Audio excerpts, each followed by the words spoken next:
Hello, everybody, and welcome to X-Marks the Spot with me, your host, Richter Hammer, fresh off the SummerSlam pay-per-view. So we're going to run through the matches of that and give our thoughts and opinions on it, and then the pay-per-view overall. Were we doing awards tonight or tomorrow night? I believe you said we were going to have 2 tonight, 2 tomorrow, but no match and promo. Okay. Because otherwise we'd have to give match and promo twice. Yeah. Okay.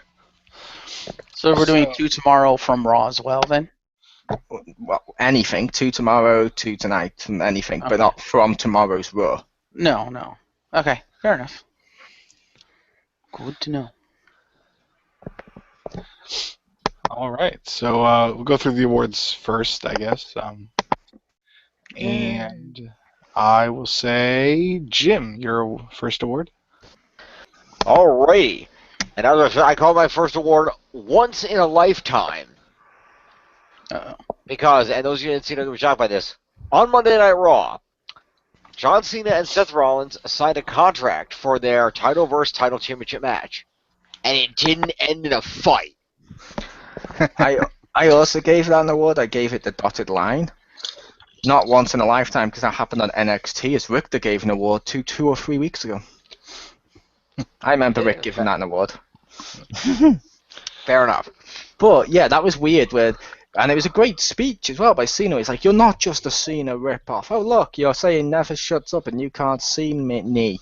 How original and unique to copy my stuff and use it that way. Haha. And I'm like, yeah, I like the fact he's doing that, but at the same time, he's acknowledging the fact Seth Rollins is more than just someone who can do it. Like, he was almost disappointed Seth had to do that. Yep. But he shouldn't be shocked, because look who Seth is being mentored by, and that's exactly something he would do.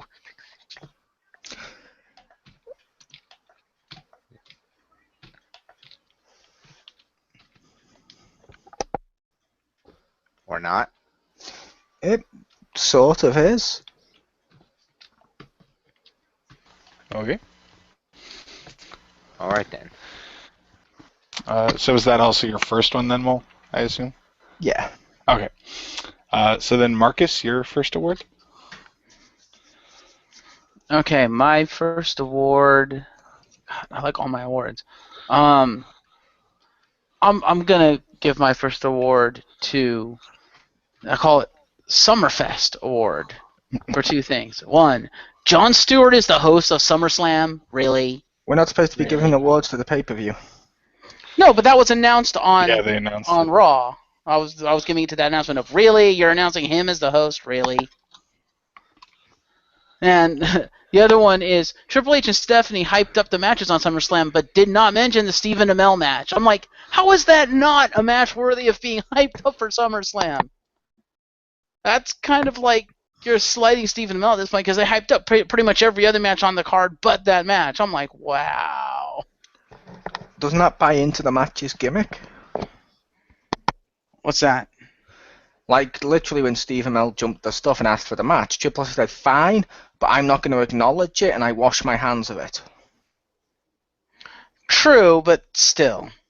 Which, that makes a lot more sense than when they had Triple H v Shawn Michaels, and they kept hyping up this is non-sanctioned, yet it was clearly placed well in the card and had a referee. And was even in the win-loss situation. I'm like, no, that's not what non-sanctioned means. No. Fair enough. You're doing it wrong. And in all fairness, Stephen Amell slighted them first because he declined their invitation to show up at NXT Brooklyn. No, this one happened before that. The one of him jumping the barricade and stuff happened first because Stardust kept getting in his face. No, I know. I'm just saying. Fair enough. But yeah, I had to give the Jon Stewart's the host. Really, I had to give that an award. I was like, why? Just no. I almost gave that an award. I mean, I'll admit I don't hate Jon Stewart, but in this capacity, it's like no. Yeah, he is terrible. More on that later. Yeah, and then you'll find out. Yeah, never mind. All right, so my first award, my only one for this one, is the OMG award for Joey Styles being on the Up Up Down Down YouTube channel. Just because I was like, I didn't think he would do that because he doesn't strike me as a guy that plays video games, and by his own admission, he doesn't anymore. So it's just kind of funny to see him there because he was. This one didn't even have Woods on it. It was the guy that helps him out, El Murpho, as he's known, and he's apparently cubicle neighbors with Joey Styles, so that's why they decided to do it. I would say that makes perfect sense for Joey Styles to do something like that because, as I've heard from people in our little group and stuff, whenever people play video games, you always have to yell, "Oh my God!"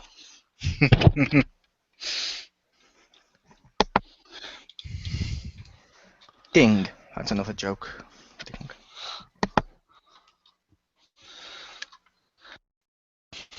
All right, so Jim, your second award. All right, my second award. I don't ask. I'm not sure which one to use here because I'm not sure. Is anybody going to mention the ring rat thing? Has anybody else taken that? I have not mentioned ring rat stuff. Okay. Then I suppose I can mention that. Good stuff that needs to be mentioned. There's been a bit of controversy going on down on Tough Enough. Well, I guess you know what. I didn't see Tough Enough, but I'm covering it as news, so it counts. Now that I think about that for a second. But yeah, there's been a bit of a situation going on Tough Enough where there was an interview conducted with one of the ladies on Tough Enough discussing, I'm trying to remember which one it was. I wasn't going to use that one, so I don't have the article in front of me with the details. But there was one of the Tough Enough ladies in an interview where she basically said that, yeah, you know, the me you see on the Tough Enough show isn't really me. I'm just playing a character, and so is Sarah Lee was the other lady she mentioned. She's playing a character too, but the difference is that her character's not as good because she is not as good as me. There was oh, here it is. There's the article. Okay, so let's see. So basically, in the interview, the Tough Talk interview, featured Amanda of the show was claiming that. Basically saying that they were playing roles, saying the most annoying thing about Sarah is that she plays the role of the girl next door, and honestly, she's not the girl next door. And she would go on to refer to her as a ring rat, saying, I get a rep because of the way I look, and I think it's kind of funny because maybe the reason she's so quote-unquote likable, because of being at the barracks every weekend practicing her moves, she's playing ring rat. And apparently this has caused a bit of a situation within WWE, saying that the judges were shocked by that, as was Sarah Lee, who turned around and said it's not true for the record. And apparently WWE has issued a memo within the company saying that the term ring rat is not to be used in any publications or broadcasts. Wow. So, yeah, apparently I don't know what this chick's problem is on Tough Enough or why. So, no, we're playing characters on Tough Enough. Why? I mean, unless they told you to and you're blowing a big secret here, which we already know most of what they do is scripted. That's not a shock. So either you're admitting that even the real or the quote unquote reality TV is scripted, which from watching Total Divas we kind of already know that, or it's not, and you're trying to do I don't know what, or you think it's not real and you have a mental problem. I don't know.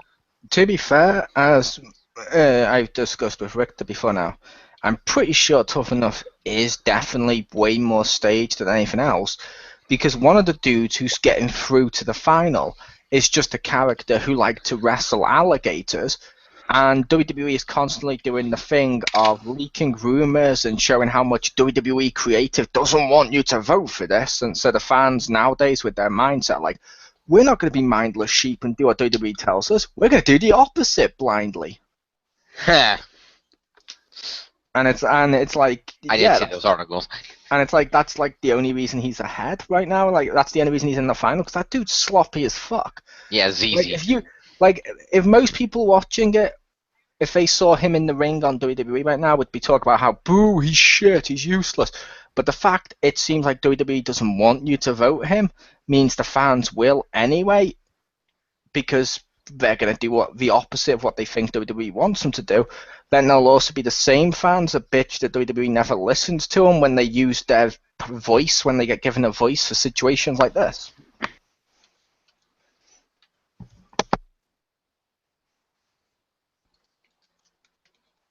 Okay then. It's not wrong when they say, yeah, WWE never listen to us. Yes, because the second they listen to you, you deliberately either vote for someone you think they don't want because it's hilarious, Yeah. or you voice like an idiot, and you're like, boo, they should listen to us, exactly to us, boo. Yeah. It's like, no, that's not how it works. No. No. Well, WWE has found a way to make the mindless sheep back into mindless sheep again. That's Pretty much. It's like, oh, you don't want to be mindless sheep. Oh, you want to have a voice? Okay, fine. We don't want you to do this. Hint, hint. Yeah, it's reverse Wink, psychology. wink, nudge, nudge. Yeah. That's But straight really- from the Bill Cosby book of parenting. Oh. I remember his book of reverse psychology in one of the episodes, and referenced on The Simpsons as well.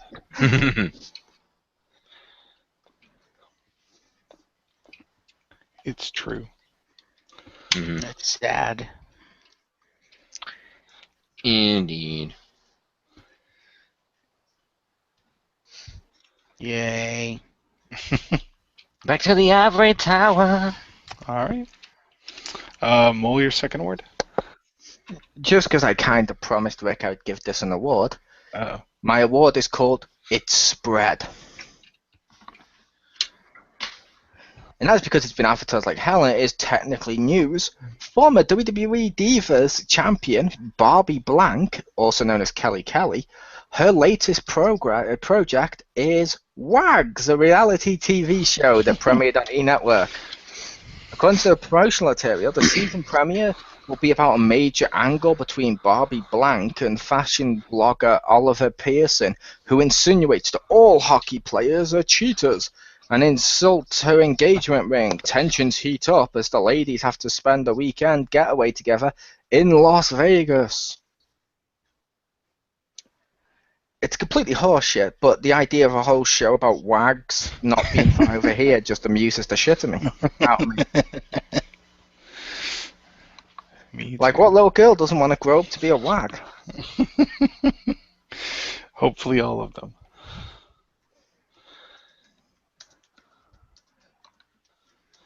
I'm not sure if the other two like the idea of a wags reality TV show. I think they do. No idea what that is. Wags, wives and girlfriends of sports stars, Ah. who over here have had stuff like whole shows dedicated to them. They've had fashion lines, they've had perfume and stuff like that. And no joke, on a poll in recent years, when they asked little girls between the ages of, what was it, like 5 and 13, what they wanted to grow up to be, instead of vet and stuff like it used to be, they wanted to grow up to be a wag. Okay then. And I'm like, that's fucking horrible. That makes me cringe, because girls shouldn't grow up to say, well, I want to marry someone who's good at sports so I can get money and clothes. They should want to be a vet, and they should want to further themselves properly. Yes, I agree. Am I the only one thinking of that My Little Slut playset from South Park? Yep. Whatever the fuck that thing was called. Yep. My Little Whore, whatever it's called. That's it, yes. The My Little Whore playset. But yeah, that's just wow. Yep. Yeah. Yeah. Which, I yeah, leave for your wags, females. wags are a big thing over here, and apparently over there there's been a big thing with wags, which I hadn't noticed, of like people actually putting them in like Hello magazine, which is a thing from over here, or whatever the hell your like tabloid trash is, where it's like, come and see my mansion. Yeah. These are the wedding pictures we didn't want you to see, so we sold them to a magazine so you could see them. Yep. Look, they're just like us. I also have hired like 3 football pitchers for a wedding with giant ice sculptures, the entire cast of Glee there to sing to me as I come down the aisle. Totally happens that way.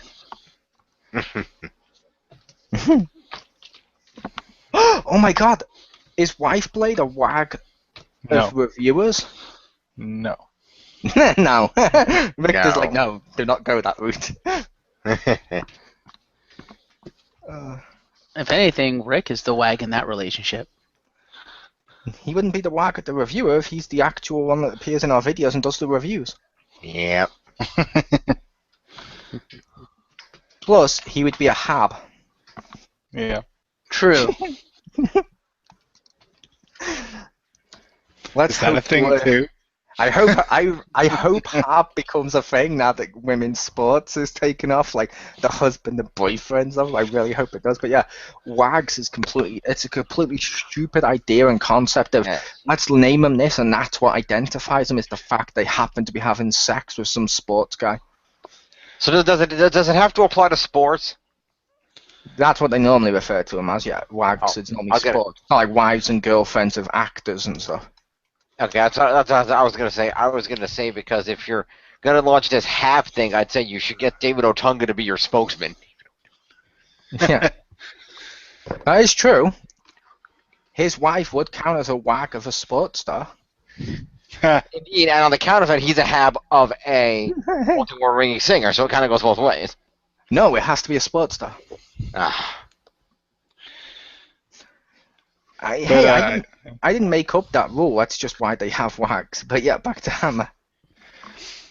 I mean, don't discount wags yet, because I'm pretty sure you're on the. You got the idea of what EA is going to announce for next year's sports games. Yeah, the wag game. Wag mode. Oh God. Yeah, it's like the fashion stuff and all that. Yeah. That'd be amazing. You can play exhibition. We have franchise mode, and now for the first time ever, wag mode. Oh God. And then you can get the EA Ultimate Team. You can trade your trophy wives, and that's really horrible. But I could see them doing that. That's Bree's new gimmick. Instead of Bree mode, she comes out and goes, "Wag mode!" I was just gonna say, I'm just gonna make a joke about that too. Yeah. No, what they'll be doing is they'll be specializing to their key demographic of people like Richter, who has 2 consoles in their home. Because as a result of 2 consoles in their home, they will make Wags the game. But the whole purpose of making yourself all pretty and dressed up and all that, and like doing like a dating simulator, just for the sole purpose of being able to click spectate when your boyfriend's playing Madden. Second so your screen characters in the experience. crowd. Yeah, so your crowds, your little characters in the crowd. Or because for the foreseeable future, his career is essentially over. When Daniel Bryan comes out, instead of saying yes, yes, yes, he goes, "Hab, hab, hab." Yeah. There you go. Oh, poor Daniel Bryan. Wags. I say, to poor Daniel Bryan. He's ruined enough Royal Rumbles. He gets what's coming to him. Yeah. I saw that article. He was crying that the doctors wouldn't clear him to wrestle. He said the doctors did clear him to wrestle. He said the doctors cleared him to wrestle, but WWE themselves won't allow him to wrestle. Oh, okay. Which means WWE doesn't want him to return. Or at least not till after January, because they don't want him to fuck up another Royal Rumble. Yep. But that was my second award. All right. So, Marcus, your second award? My second award, I call it falsifying evidence, because this has amused me. And that goes to WWE for editing the footage from the main event of the previous week's Raw to make it look like the referee immediately took the case from Sheamus and Orton spun him around to RKO him, instead of cash it in, give me the case, no, cash it in, give me the case. It's just, all you see is he comes up, puts the case in front of the ref, he goes, you just hear him say once, cash it in. And then, if you look close enough, you can see the jump cut of just the ref taking the case, and then Orton pops up behind him and RKOs him. I'm like, wow, you edited out the, give me the case, no, cash it in, give me the case. I was prepared for this inevitability, and I gave that an award last week. So since they erased my award, my 5th award from last week goes to goes to that new DVD of Hulk Hogan that's coming out. They won't erase that. I think I'm golden.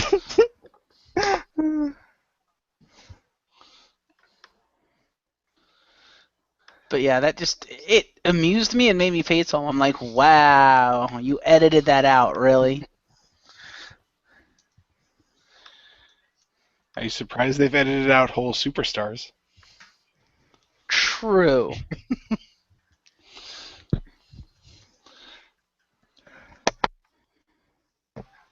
But they usually wait until after the feud is over before they do that. True. Yeah, this is just an example of them trying to fix their mistake. They normally end up doing that on replay footages. If there's been a mistake, they cleverly edit it, and it's always funny because I'm like, I know what happened.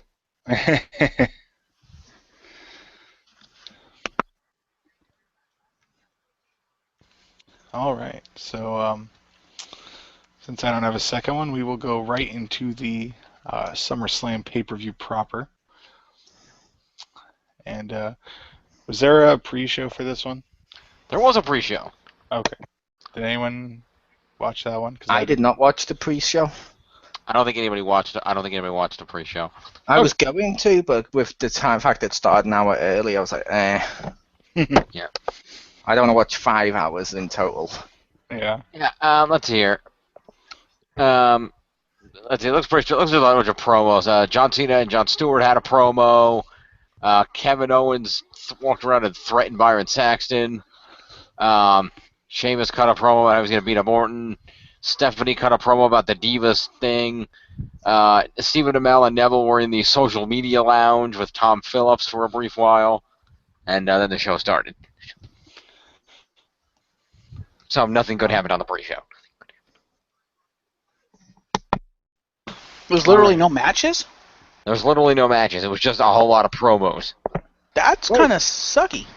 Not really, because if it's like a 4-hour pay-per-view, so chances are some of the pre-show stuff would have actually made it to being taped. We don't have that many feuds going on right now. Yeah. And the closest thing got to a match was Kevin Owens getting in Byron Saxton and Booker T's face and saying he was going to turn the Cesaro section into the silent section, and then screaming at Booker T's face, "You take that!" Yeah. I also love the fact that's a thing now. What's that? It almost goes against, ironically, what we were joking about, but how fans don't want to give in to what WWE tells them to do. But yet, they're all printed by the same fucking computer in the same font and handed out at the event, the Cesaro section. And yet fans will be like, yeah, Cesaro, woo! Like, if it was people with hand-drawn ones that said Cesaro section, I'd be like, okay. But all looking exactly the same, I'm like, I'm suspicious. Yeah. I feel Cesaro's printing them out. Handing them out. He's like, yeah, I'm going to get myself noticed, and I can go on, I can go far in this company, just like Zack Ryder. Yep. Oh, wait. Sad face by Cesaro as he walks away. Indeed.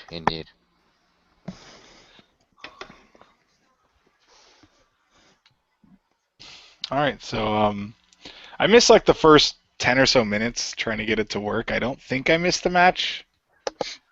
No, you just missed Jon Stewart in the ring talking. Pretty much, yeah. Jon Stewart was... What was that, Rick? Oh, no, I was just going to say, I kind of figured he would do something, and until later in the show, I was going to go back and watch the beginning. Yeah, it was him talking, and he brought out Mick Foley, and it was painful. It was painful listening to him. He's the worst celebrity host we've ever had, and we had someone that said Summerfest. His segments were so bad, and as people know, he's walked out before now at these points and stuff. Even Crispy acknowledged the same as me. We were happy to see the Ryback matches. There was going to be no Jon Stewart. Yep. That's how bad this guy is. I'm like, wow, they actually give him a show? Yeah. Not anymore. Yeah, not anymore. Yeah, Jon Stewart's bit was basically he came out, he was upset about Brock Lesnar breaking the Undertaker's streak, and he was going to challenge him, so he brought out Mick Foley to apparently defend and or back him up. And Mick Foley basically countered him saying, "I thought you wanted me to talk to The Rock, not Brock." And then and apparently John started talking about, well, you're Mick Foley. We saw that you did the match with Undertaker and everything else. You're a hardcore legend. You can fight Brock Lesnar. And Mick Foley was like, and it was like, come on, that was a huge thing. That was death-defying. That was legendary. And Foley's like, yeah, you know what else that was? 17 years ago, John. I'm out, John. Have a nice day. Then he laughed. Yeah. Gotcha. The reason I made the comment of they gave him a show is I heard people saying that the reason he was on the WWE one is basically like cross promotion because he has a new show coming out. Oh, does he? Oh, does he? Oh, okay. I didn't know what the show was because I'm like, well, yeah, I've seen him on the Daily Show. He's not funny, and I've seen him on WWE, and he's not entertaining. So I'm like, okay, Fair enough. Okay. Oh, the other thing Mick Foley the other thing Mick Foley mentioned in the what's so funny? Nothing. All right. The other thing Foley mentioned in the promo when he was talking to Tony, he said, "You know what? I've been all over the world on tour. Wrestled in thousands of different cities all over the world. But every city I can think of, there's one city I haven't been in, John. You know where that is? Suplex City, and I don't intend to go there tonight." Nice. So yeah, I caught it on the replay while we were all getting water and stuff, so that's why I know what he said. nice. So yeah, that was the opening, and then it went to the always awesome opening video package.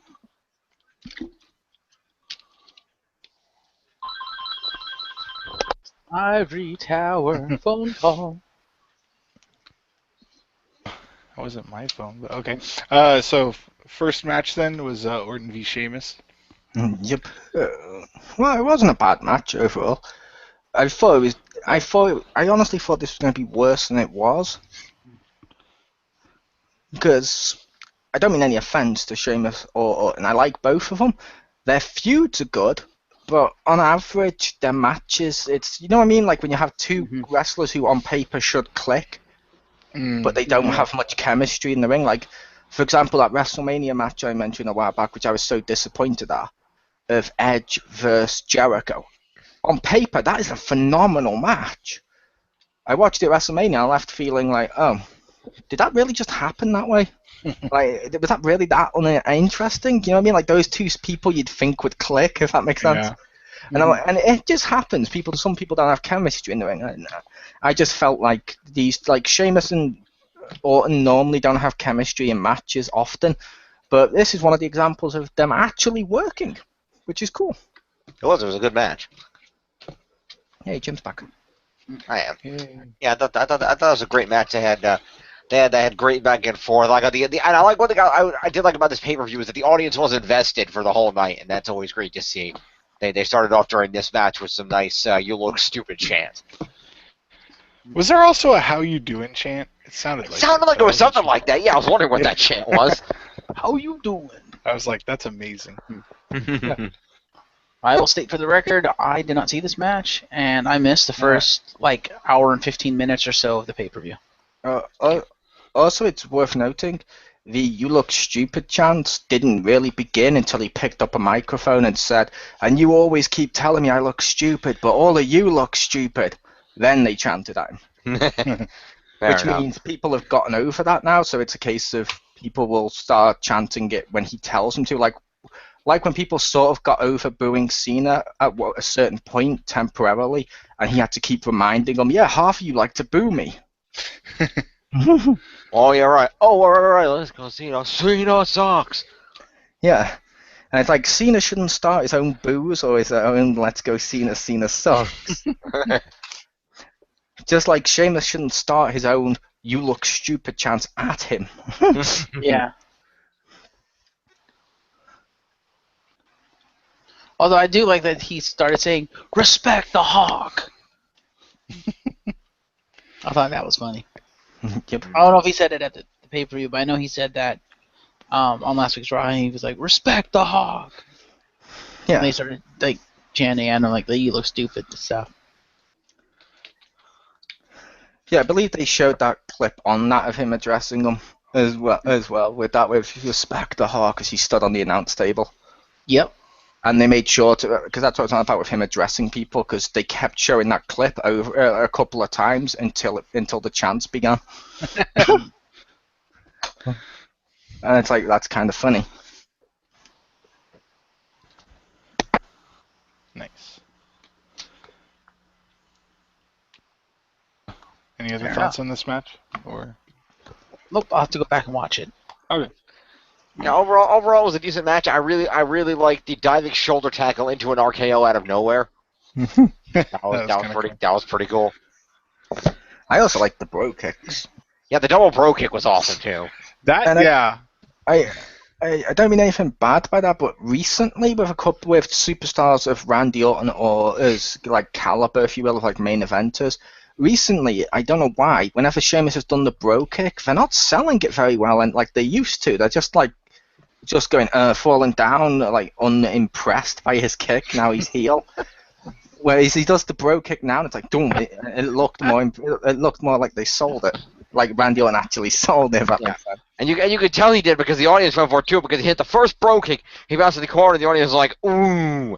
Then in the second one, they were like, oh. Yeah, like you're going to get louder when the second bro kick came.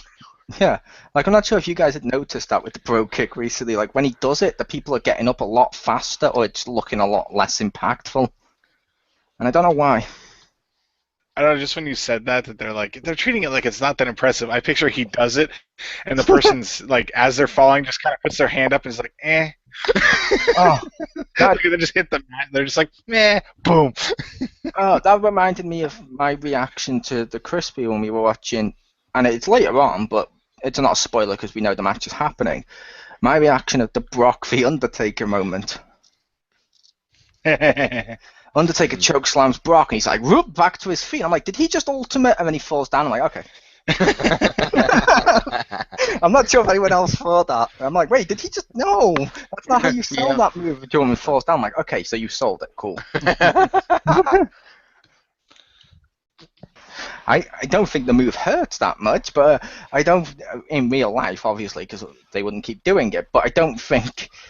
Whenever someone does a move like that, like a signature or a finisher, you're not supposed to just go, whoop, back to your feet. And it's like, no. But it's like, boom, over. I'm like, okay, I will allow this. It's like Hercules delayed punch. I will allow this. There you go.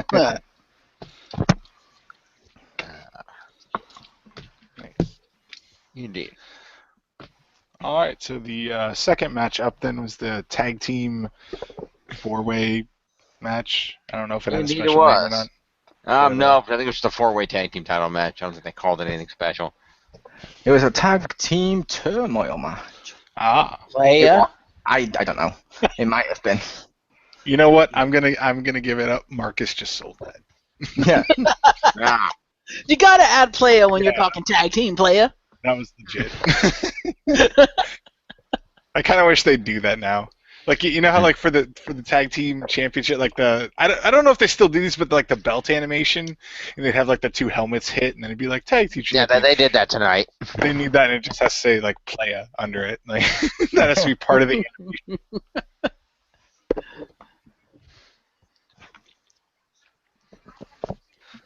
But yeah, I thought this match was pretty good. I thought the little promo, whatever, have you skit that the New Day did at the beginning was kind of funny.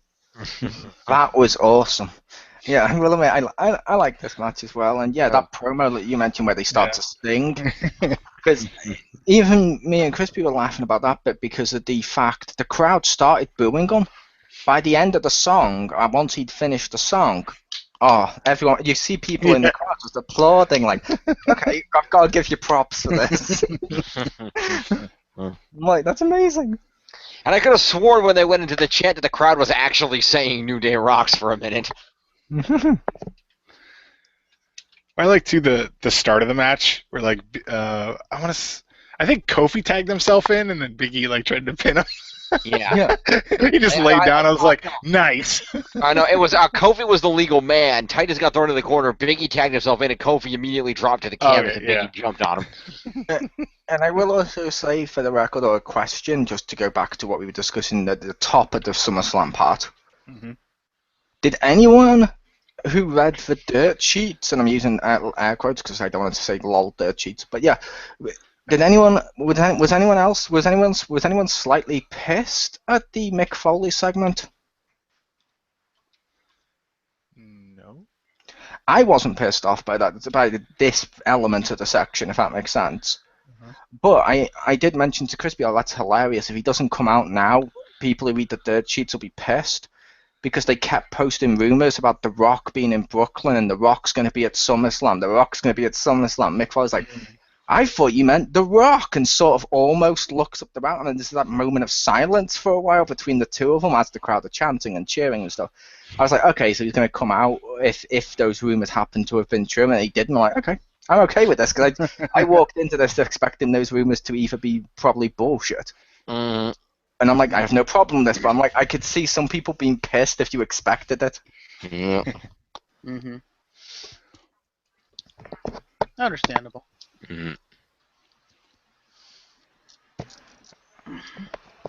Yeah, I do need to go back and watch that tag match though, because I totally want to see that. Pin me, Biggie, pin me. Yeah, it was hysterical because they did this, and Michael Cole didn't know what the fuck was going on, and JBL had to explain it to him. Because JBL had to explain that they were trying to figure out, like, wait, can you? I think Michael Cole and King were debating this. Like, can you do that? Can you pin your own partner? And JBL's like, of course I can, as long as it's a legal man. That's a great strategy by the New Day. Yeah, I'd recommend you should go back and watch up to where you got up to on the pay-per-view anyway, just so you can honestly know whether or not you agree with what we said, or Right. whether or not you liked certain parts or hated certain parts. Right. Absolutely. Tower of Power. Also, I give compliments to the New Day's new ring gear. The white and gold set, a very nice theme precedent for the evening. There was a white and gold president for the night, which almost made it cliche of so many people doing it. Almost. Or at least noticeable people doing it. Yeah. I also give props to the Luchadors ring gear because the neon blue and orange worked really well too. Yep. But yeah, this match was great at the tag one, and the end. I loved the ending. The ending was great. Because I was like, oh, that's such a sly move. It's funny. Yeah, I didn't even. And then they're celebrating like they just won properly, and I'm like he hadn't just got won off someone else's thing. I'm like, that's hilarious. Yeah, I didn't even see Kofi make that tag at first. I had to watch the replay, and I'm like, oh shit, he did tag himself in.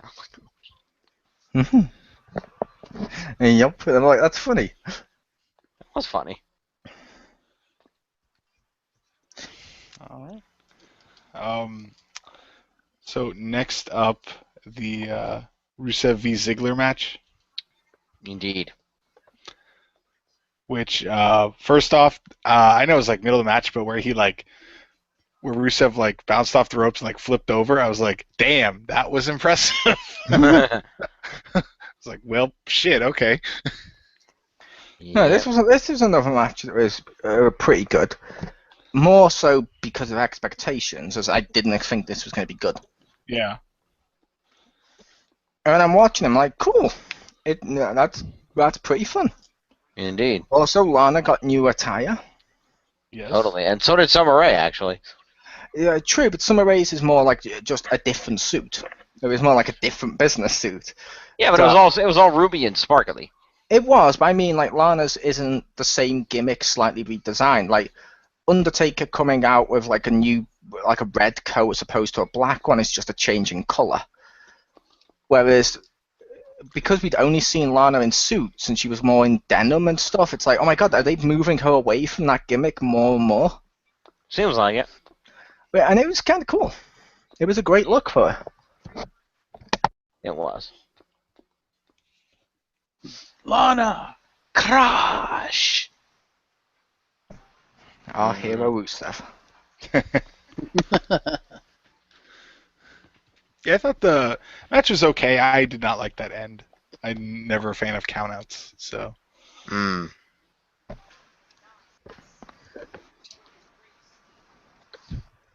Fair enough.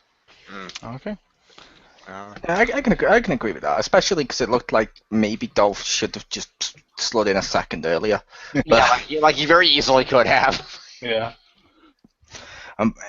The only time, and it's very rare, Rick, the only time I accept countouts is if it's something like Goldberg just speared someone through a barricade. And I'm like, okay, you've done a high impact thing. Yeah. But most of the time, like you said, countouts are just like, oh, come on, that's a lazy way of winning. Yeah. Come on, most people who play the games turn countouts off. Yeah. I don't personally turn them off in the games. Neither Although I don't know. Mainly because the computer is programmed really piss poorly that no matter if they're winning, they will run in on 5, so you have the perfect opportunity to grab your stamina back by going on the outside of the ring for like a couple of seconds of running on 9. Yep. That's true. That is very true. Yeah, I really wish they programmed that better. Like, the computer should try and get you counted out if they're on the outside. Well, technically, the computer used to try to get you countered out by spearing you through every barricade in sight. Yeah, but that's okay, and that's better, because like I said, if they're on the outside, they should try that. There shouldn't be a case of, like, they're beating you up, like, oh my god, Orton just did an RKO, or Orton's going for the RKO, 5. Oop, he's running back into the ring. You're like, wait a minute. Yeah. Like, no matter what you're doing, even if you've run up the stage during that moment where they walk off, on 5, the computer will run after you to get you back. It's like, oh. Or if it's the computer running up the stage on 5, they'll stop, turn around, just run back in the ring. So I'm like, wait, yes, you just made that whole scene pointless. Also, given that they're having Lana and Summer Rae fight each other more and more, I'm hoping this is going to build to an intergender tag team match at the next pay-per-view. Got to debut Lana in the ring. That could be cool. So they can get Lana in a match, have her wrestle Summer Rae a little bit, but they don't have to necessarily carry the match. That way, Lana can kind of work into it, and she doesn't have to carry a match right out of the gate. Unless I'm mistaken, because I forgot who has it, wouldn't that not work next month? Isn't Dolph Intercontinental? Oh no, Ryback is. Yeah, that's easy to forget. We don't want to remember that he's Intercontinental Champion. No, I hadn't seen the Intercontinental Championship on TV for a while, and I just automatically, in my mind, go back to the fact Dolph kept having it, and it was never on TV anyway. Except this time it wasn't on TV because it was on it was on a chair in a doctor's office, despite Daniel Bryan clearly saying that title didn't belong on the chair in a doctor's office. Yeah, which means if it's because there's no title involved, then that would work into gender tag team match.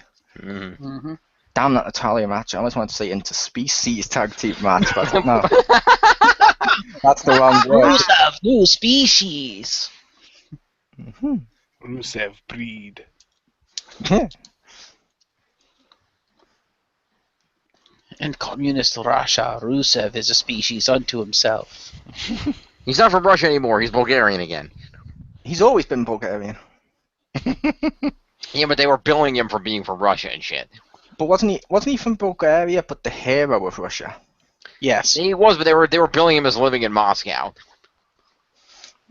Yeah, which is where he probably moved to. That doesn't suddenly change his nationality. No, but it did suddenly change the flag on his ring gear and the flag that fell from the ceiling. Yeah, because he was on their team. It's like Sheamus when he was living in America and had the US Championship and wore red, white, and blue trunks. Didn't stop him being Irish. He wore red, white, and blue Sheamus trunks. never had red, white, and blue trunks. He did it when he was US Champion. At a certain point when he first won the US Championship, he started to dress, like Lex did when he was pro-America. Like, they were so worried that Americans wouldn't like the idea of an American title on a not American that they overly dressed him in the flag at one point. It was a hilarious ring gear. I do not remember that. I never realized Lex wasn't American. Lex was American, but I mean, it was the same trunks and stuff. Oh, okay, fair enough. Gonna say. New Yorkers. Anyway, back to the tower. Okay. So next up, we have the Neville and Stephen Amell versus Stardust and Cosmic King Barrett or whatever. Cosmic King Barrett, that is correct. And that intro package was awesome. Yes, I really like that. That intro. I need to go back and see that. It's worth it. That was awesome. Indeed. That was good stuff. Yeah, like I said, that was a good package. I loved that. I loved it every time they replay that and they keep going with the comic book theme to this. I'm like, that's funny. You can't keep down the man that gravity forgot. Yep. I didn't like how the match opened with Stardust and Mel. I'm like, he just pushed him out down like he was nothing, and then Mel just got him, just kicked him in the chest like as hard as he could. And Stardust looked over, he's like, what?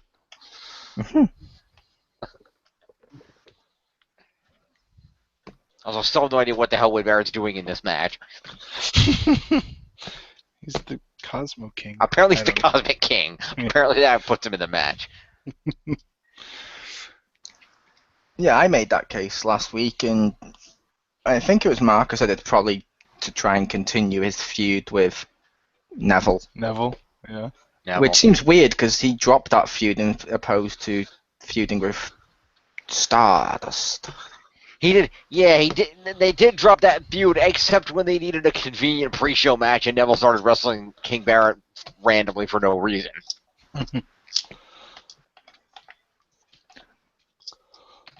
Because he was trying to win King of the Ring. Isn't that how that works? No, that's what Sheamus is going to catch it so he can be King Sheamus again. Yes. I liked King Sheamus. King Sheamus was cool. Even if he didn't look like Loki. That's why he was cool. Touche. He wasn't cool because he happened to have the green horns or whatever. Oh, yeah? I don't know. Yeah. And yeah, in the Hangout I posted a picture of his US thing where it was red, white, blue, and he had stars on his pads and stuff. So, Wow. Okay, then. Yeah, that attire, I didn't like that attire on him. I'm like, no, that's not how this works. Oh, I never picked up. See, I always thought those were red and black trunks. I never realized that was blue. Because it doesn't look that blue, because if you compare his trunks to the color of Santino's thing, you can see that's blue. I didn't see that was blue that Sheamus was wearing. Nice. Okay. Fair enough. Yeah, it's definitely blue. Fair enough. It's just more of a dark blue, like his pads, but yeah. Yeah. Dennis Vandra's good. Stephen Amell hit an Insaguri kick, which was nice. It was. And we ended it with a very nice red arrow. So. I also like the fact, like I said, he came out as Stephen Amell and he had a green hoodie on, but then took it off as reference to the Green Arrow instead of actually wrestling in the Green Arrow attire, which like I said, I didn't quite want to see that.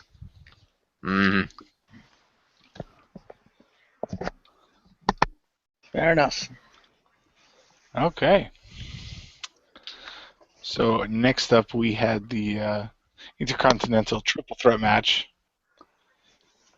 between Miz, Big Show, and Ryback. Yeah, so that just happened. Which was which in my opinion at least, it was the only bad match on the card. I know other people may like different matches. This one was just boring. It was boring. That match sucked. Although one thing I do have to say in this match, it was boring, but I give props to Miz for being really smart. Yep. I will also say, Rick, just because I know Jim was going to mention it, but I will say, Rick, I mentioned to Jim, this match as well is further proof of the commentators doing all commentators doing that flip-flop crap. Yeah, they were pretty bad about it at the end, if that's what you're talking about. Yeah, that's why I said, like I mentioned to Crispy and stuff at the end, Ryback won off Big Show's move. Now, who remembers when Orton did that, when he punt kicked to someone who was getting the pinfall at WrestleMania and got the free count? Or whenever a heel doesn't, like, boo, that's completely on me, that's completely clean, the other person did all the work. Ryback doesn't like, yes, what a great legitimate win. Yeah, I didn't like that they had him win like that. I was like, yeah, in fact, not only did they flip-flop that, they flip-flopped over the course of the night, because that was how Kofi got a pinfall in the tag team match. Yep. And they immediately decried the New Day. They immediately, JBL was like, well, that was great, brilliant of the New Day. But the other two were all like, oh, the New Day was so cheap. Titus did all the work, and Kofi picked the bones and got the victory. Yeah. Which is like, that was flip-flopping. Unless they're planning to use this to turn Ryback heel, which is really unlikely. Yeah, I don't see that happening. Yeah, they're probably told to flip flop. It would be cool if he does turn heel, and they put, and then obviously you can get a match where he wins with Neville going for the title or something. Mm. Also, what the hell was the Miz wearing? Just what the fuck was that? That looked even more shit than what he usually wears. Achievement unlocked. I guess. I was like, what is that? That doesn't. I don't know. Just looking at that with puzzlement on my face, just like, huh? He's got like a zipper in front of his mouth now. I'm like, the fuck? That was just weird. I don't know if anyone else thought what he wore was weird. He's but that auditioning was for weird to the me. next Final Fantasy. Yes, that's what he looked like.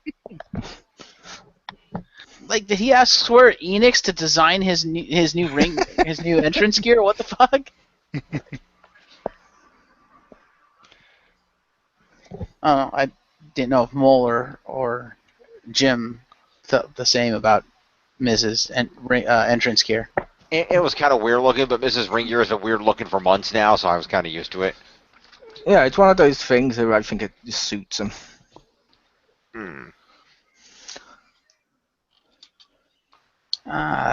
Okay.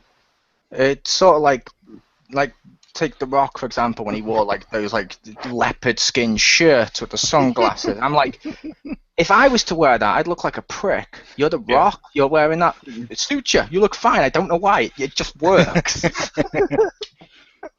And I don't know why. Mrs. Look just kind of works for Miz, and at least to me it works.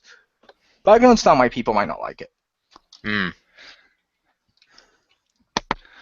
I did like him, though, when he kept like alternating the pins. That was probably the high point of the match. That was hysterical. The other high point I will say I liked is the point where Ryback lifted up the Big Show to hit him with the shell shock, and as soon as Big Show was off his feet, you saw this look on Ryback's face like, oh shit, and then he dropped him like immediately. I'm like, okay, don't do that again. You're going to kill the Big Show. Or yourself. That's his or plan. both. Actually, maybe Ryback's the smartest person there. If he injures everyone else, he's champion by default. I don't know. Thanks to Daniel Bryan, WWE can keep the title on injured people. But not if they're retired. Including Ryback himself. I know. Yeah. I don't know. Like I've mentioned in the past with the 30-day rule, it's stupid how they change it whenever they only use it if it's convenient, and then they don't use it if it's not convenient. I'm like, that's not how rules work. And ironically, they used it for convenience in another way, because there were very clearly tweets from The Miz that his lawyers were looking into getting Ryback stripped of the title for not defending it in 30 days. They even brought it the fuck up. They did, but it was cool because WWE did a poll and asked people if he should be stripped. Oh, right. So that holds up in a court of law. Yeah, I mean, these are the same people that on a regular basis are more than happy to vote between a no disqualification match, a no holds barred match, and a street fight. Yeah, but that totally work in online. Like, let's say Richter was arrested for beating up Marcus next week. If he was to then respond, well, to be fair, I asked on Facebook with a poll of should I beat him up, yes or no. They're going to be like, oh, you took a poll. I'm sorry, yeah, we're going to have to let him go. That was in Blair Witch 2, I think. The one guy was like, yeah, but she kept asking me to kill her. And someone brought up, they're just like, that doesn't matter. If you still kill them, it doesn't matter if they're asking for it. It's still illegal to kill them. Nice. Also, props to Rick as being probably the only other person here to have seen Blair Witch 2. I'm just gonna. I didn't see the movie. I own that film. I was like, that's not a bad film. I thought it was going to be a rehash of the first. I'm like, you actually changed styles and everything and made it tie into the first in a different way. Cool. Unlike Paranormal Activity, where it constantly just rehashes the same plot for 5 films. But that's neither here nor there. Yep. Also, or Final Destination, which did the same thing, but then tied the last one to the first one to make it seem like they were being clever. to be fair, Final Destination didn't. I'm assuming by Jim saying that he's never seen the films. I have not, but they all looked and said, okay, a bunch of people get killed in increasingly unique and unpredictable ways. Yes, but the first one was caused by the fact they cheated death. The second one was caused because they sort of cheated death, but it was also because death was still after the person from the first film, and they overlapped and sort of contradicted which ones were going to die because they didn't know. It's like, oh shit, is death going to go after her or us? Because like, which one? Then like the third one and stuff like it was like, while it may be a case of escape death, it's different in the same way of like saying, I know you can't say like all Superman films are the same because it's him stop villain.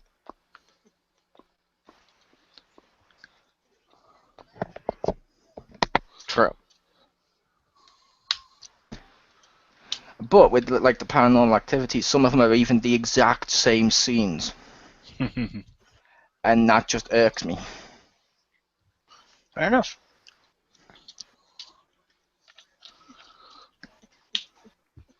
But yeah, this match just kind of existed, and I didn't like the fact that Ryback retained. I'm like, really? No, just fuck you. No. I kind of expected him to retain. Mm-hmm.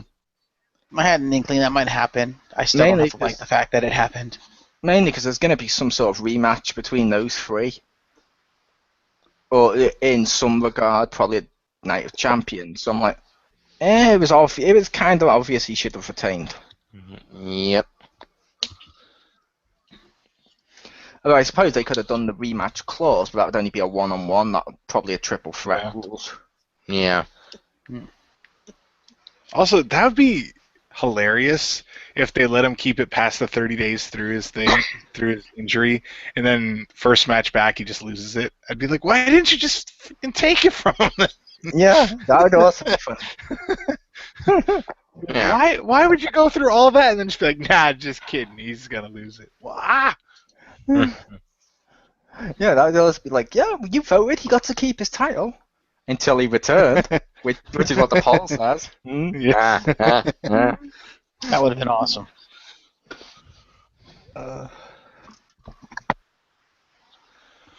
WWE trolls the fans. Ryback loses first title match back from injury. To Roman Reigns. Yeah. Double troll. That does make the case. That wouldn't be the only time WWE trolls people. Yeah. Like, I thought you said The Rock. Yeah. But like I said, you'd only be annoyed by that if you actually believe that everything you read online is true. True. Hence, when The Rock didn't come out, I'm not like, fuck, where the fuck was The Rock? You promised us. I'm like, no, okay. I didn't expect him to show up. Like, when they kept announcing, they said Ric Flair, The Rock, what was it, Stone Cold, and a few other ones were all going to show up to SummerSlam at once. I'm like, it's not a fucking Hall of Fame ceremony. The only one of these that will show up, I'm predicting, might be Ric Flair to congratulate his daughter or to wish her well. Yeah. That's the only one I will believe. On her future endeavors, that's cold.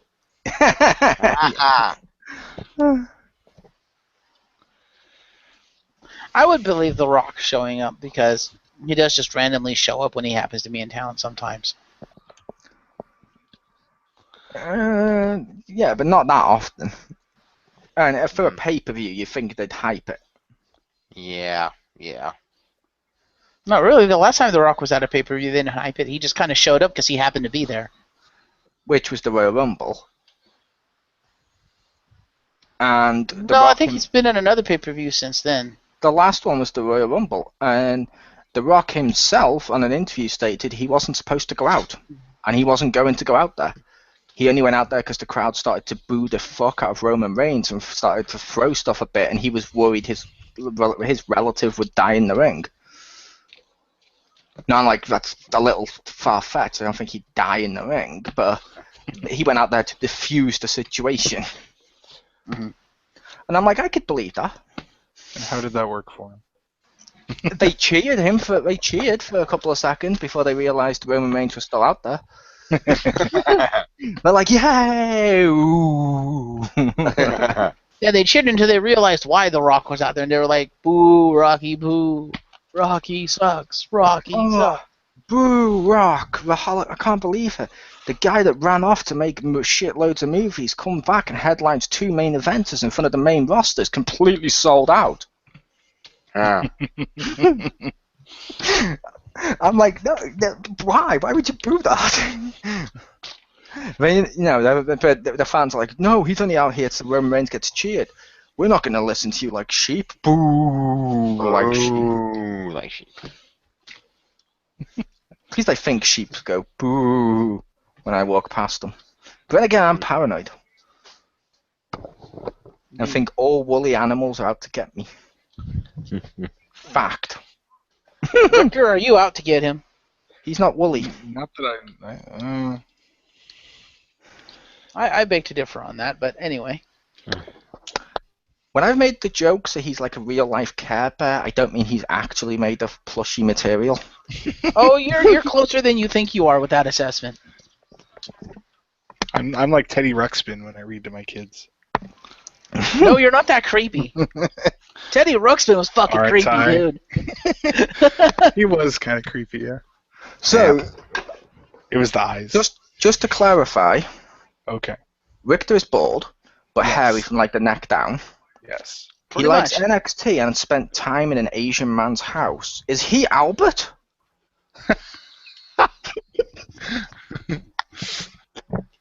I would have. He's gotten away Albert if with it Albert if was it wasn't for successful. you crazy kids and your little dog. He's Albert if Albert was successful and well liked. Albert is well liked for his work on NXT. Fair enough. Mainly because I think any WWE superstar now can go to NXT, and if they help them out backstage, fans are like, "Yay, we like you now," or we at least appreciate what you've done. Like, which I can understand because they're doing a good product. Like I've mentioned in the past with Triple H, NXT's his poster child. I still give him massive props for NXT. I may think other Also- stuff he does is questionable at best. Although I would say Rick is not Albert because when Albert came back from Japan, he had shaved his back That's and his true. front. But he's re-hairy now. Is he? He looked hairy in the training stuff when they showed him. Also, he just let it grow back out since he's no longer wrestling. Fair enough.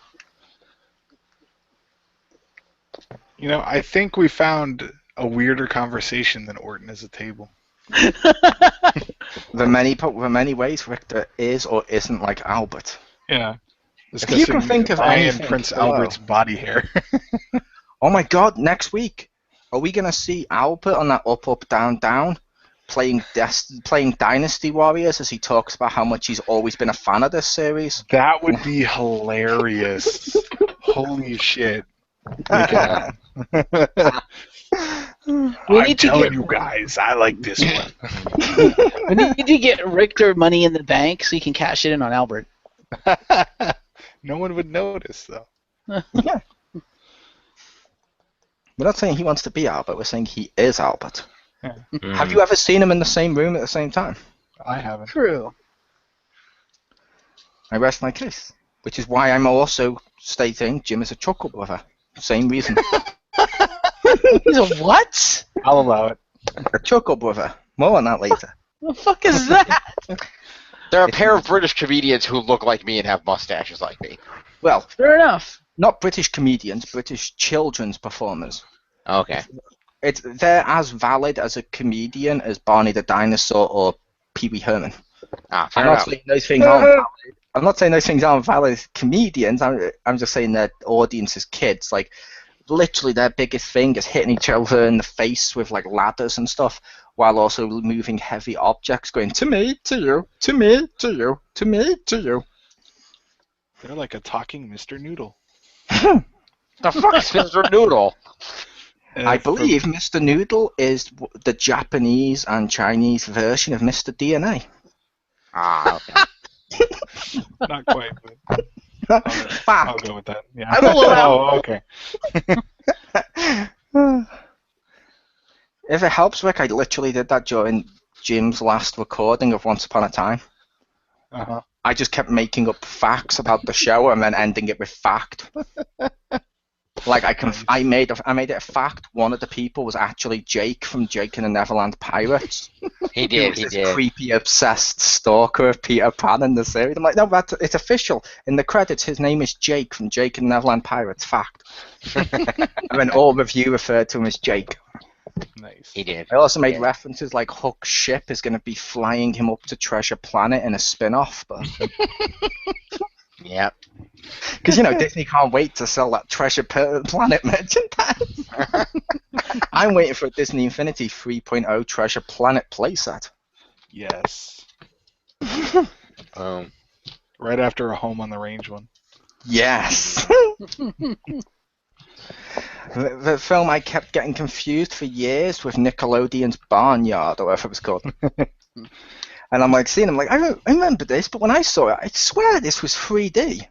Wow, this conversation's gone way off base. Did they 2D it? Yes. The first 3Ding. But yes. It's the opposite of what they do for Nintendo handhelds now. Yes. Or most films ever, where they get Blu-ray 3D announcement. Some of which are cool. Yes. Some of which I own. Yes. But yes, I believe we had a pay-per-view to cover. Yeah. More on whether or not Richter is indeed Albert later on. I'm going to speak to Leslie Nielsen and see if he has another case to solve. It's funny that I'm assuming he's dead. Yeah. Now you make me sad.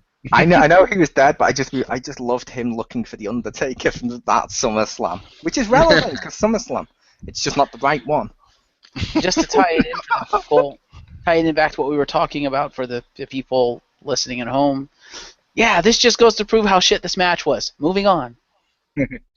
Yep. I think if people have listened to our show on a weekly basis, they must like our tangents. Mm-hmm. Indeed. And our randomness. I mean, if you wanted to just read ivory the tower. word-for-word description of what happens, the Raw results and the SummerSlam results and stuff are right there on WWE.com. But if you want to see what happened and where our craziness will take us with Transformers, table people, and stuff like that, tune in. And Albert's back here. And Albert's back here. And Albert's back here. Our friend Triple H. Take us away, Albert's back here. The fun fact for you about Albert's back hair. It wasn't back hair. You'll notice he didn't have it when he came back, which was right around the same time Adam Rose started to wrestle. Just saying. Wow. Fact.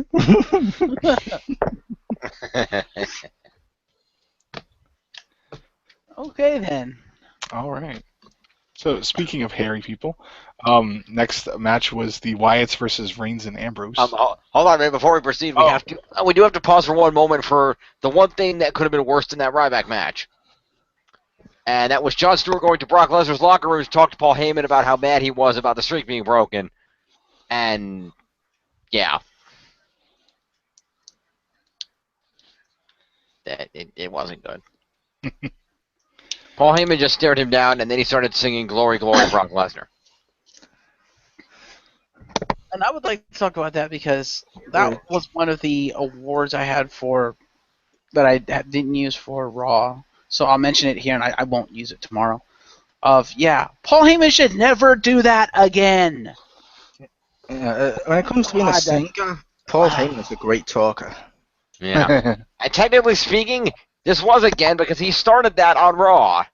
I know, but I'm just saying he should never do it.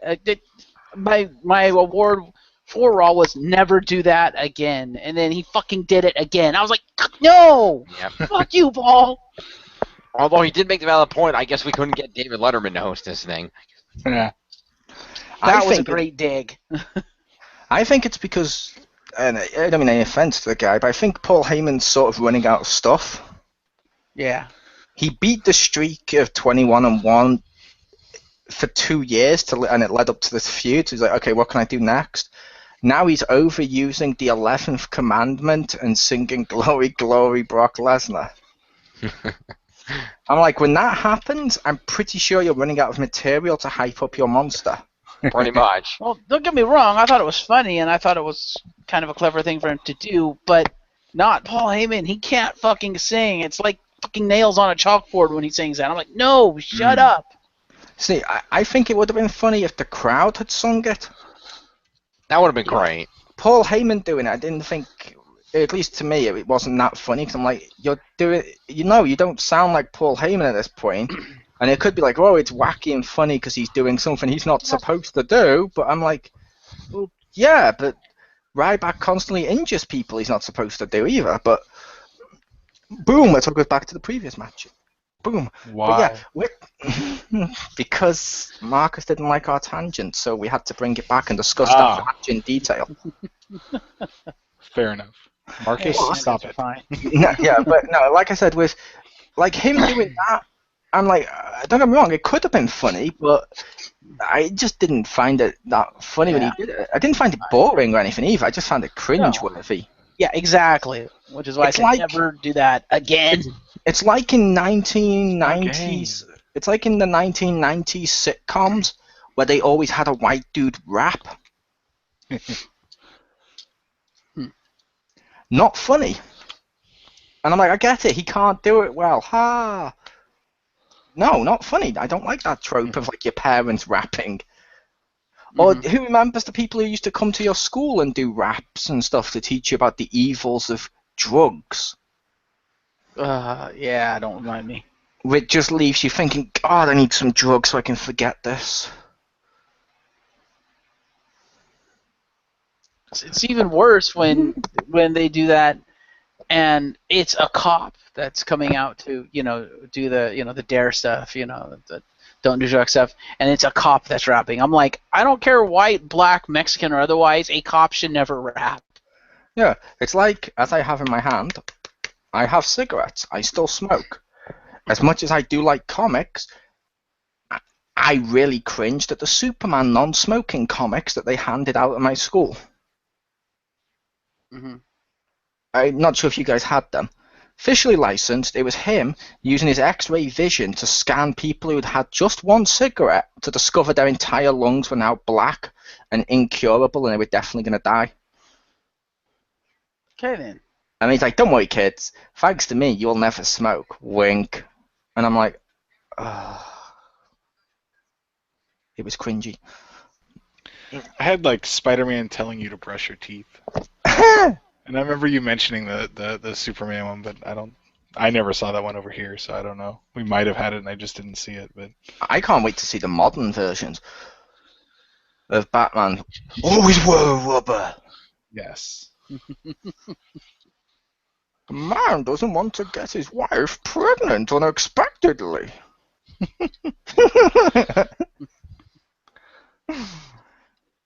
We here at the X-Bound definitely condone that. Yes. You will want to rubber up once my penis is freed. You have my permission to open it. Yes. We're horrible people. Yeah. But mostly Marcus.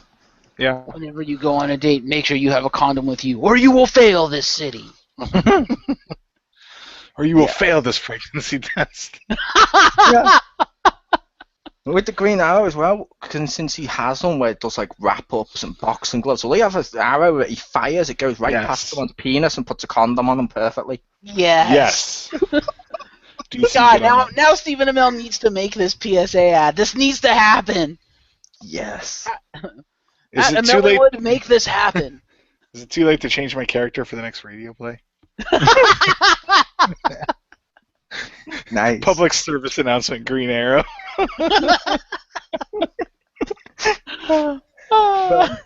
But yeah, like I said, the Paul Heyman thing, to me, it was just awkward. And it's not about who was in it. It's just whenever Paul Heyman sings, I'm like, oh no, you have one thing that you can do right. Yeah, you have one Spoiler, job. it's not managing your bank account. It's, it's talking. Yeah. Yep. I agree. Jim was Yeah, oddly I just wanted to quiet mention during that. our public service announcement talk. Gasp! Could Jim actually like Paul Heyman's horrendous singing? Either that, or Jim's actually writing down all of these ideas because he's like, oh my god, they're onto something here. Or he tunes us out. Fair enough. Back to the ivory tower. All right, so we almost started the Wyatts v. Ambrose and Reigns match. Yeah. So as I said before we started recording this, what the fuck was Bray Wyatt wearing? Like I said at the beginning, I liked his horns. I wish he would have kept it on until lights because when they showed it in the dark, it looked kind of dumb because you could see his face like in a fucking Batman cowl with horns. I'm like, that looks stupid. But I wanted to see the lights come up to see what it actually looked like because it just with his face framed like that. Whoa. Okay then. It looked really dumb. Bray Wyatt's coming for him. Yeah. I assume with the horns and stuff, the reason they didn't keep on to the lights were on was because of his entrance. It matched his entrance attire and his entrance well, because with the lights and stuff, it was almost like a devil emerging from the back with that creepy thing, or like the new guy of fear, as he kept saying and all that. So it's like, okay, they found a new way to try and make his entrance re-creepy instead of reach that level where we see his entrance and we're like, we've already seen this. Here comes Bray. See, I think it would have looked better if it was a hood with the horns as opposed to, because I know it was a hood, but when you look at his face framed in the darkness, it almost looked like it was like I said, like a Batman cowl where it like frames like his face and it goes under his chin and stuff, and it just looked weird. I was like, that looks kind of stupid having his head framed like that. Like if it had been a straight up hood, like just a straight up hood, I think it would have looked okay. I would have been like, okay, fair enough, he's wearing a hood with horns on it. Fair enough. Am I the only one that supports Mole's idea for his next gimmick? I am the new guy of fear. Yep. And yay, Jim's finally paying attention now. I've been paying attention. I just stepped out of the room to go to the bathroom. I didn't think you needed to hear that on the air. No, but we were trying to talk to you before, and we were a long pause of silence. Yeah, because I was out of the room going to the restroom. Like I said. Yes, I am the new what of fear? The new guy of fear. Yeah. Guy. The new guy of fear. Okay then. It's going up there with our incredibly true statements that seem to be missing words like "I'm out of gun." Yes. Fair enough. I'm the new guy of fear. But yeah, with the like I said, I personally I liked his entrance attire with the horns and stuff. Like I kept saying to Chris, "Oh my God, he's wearing fucking horns. That looks awesome." And he's like, "Yeah." I was like, "Yeah, that looks awesome. I like that entrance attire." Fair enough. But yeah, this match is where I started to fall asleep. I'll admit I fell asleep in and out for this match, and I think the next one. So I don't remember much of this match. Did you guys hear what I said, or was I muted for that? You were muted. We heard you, and how dare you use that word? That's why Hulk Hogan was fired. Ha! Nice. No, I'm gonna say I just realized something. With Bray Wyatt coming out, he was all dark. You see his face. He had the dark and the horns. He was Maleficent. Really?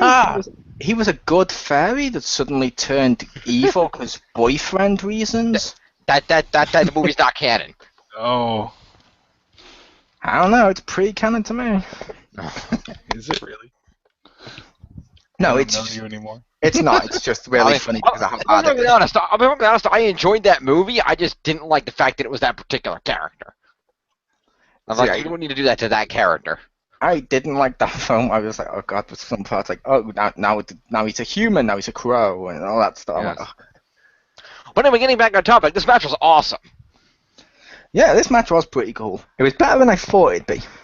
You know, I was surprised at how fast Bray and Luke were flying around. I'm like, oh shit, these dudes can actually move. I forgot. They haven't done that in so long. Dean Ambrose still did the thing I personally don't like. And The at one run down point, clothesline.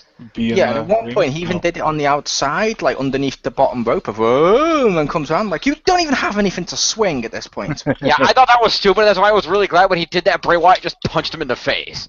No, I just want a gif or a clip of Dean Ambrose going round and round underneath that bottom rope with Homer's woo woo as he's chasing his head. No, because that would be funny. Nice. That would be hysterical.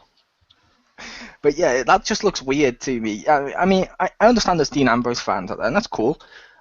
Yeah, that's just I don't like that. See, I don't mind when he does it actually on the rope and it makes sense. I don't like it when they try to work it into situations where that should not be possible and it looks stupid. Yeah, I'll agree with that. See, for me, it's one of those things if it should be used sparingly. I point you to Shawn Michaels' Royal Rumble turnbuckle swing, where he hits and goes whoop to the top and then comes down. It's like, okay, you're teasing being eliminated. That's funny. I can accept this. But when he doesn't do it every match, I'm like, okay, cool. But yeah, Dean Ambrose, when he's like every match, one punch, he's like, through the ropes, back up, he's like his own WWE Weeble or whatever they're called. Kind of, yeah. I will admit I feel that way about that, and also the 619, as cool as that move is. Like it feels like when it's super impressive like that, I don't want to see it every match. Like Sami Zayn's like whatever the torpedo like turnbuckle DDT, like that thing's fucking cool.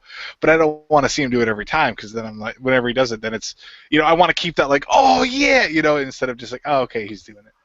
That's how Jim feels about the Worm. He's like, that's super impressive. Oh god, he shouldn't bust this out all the time.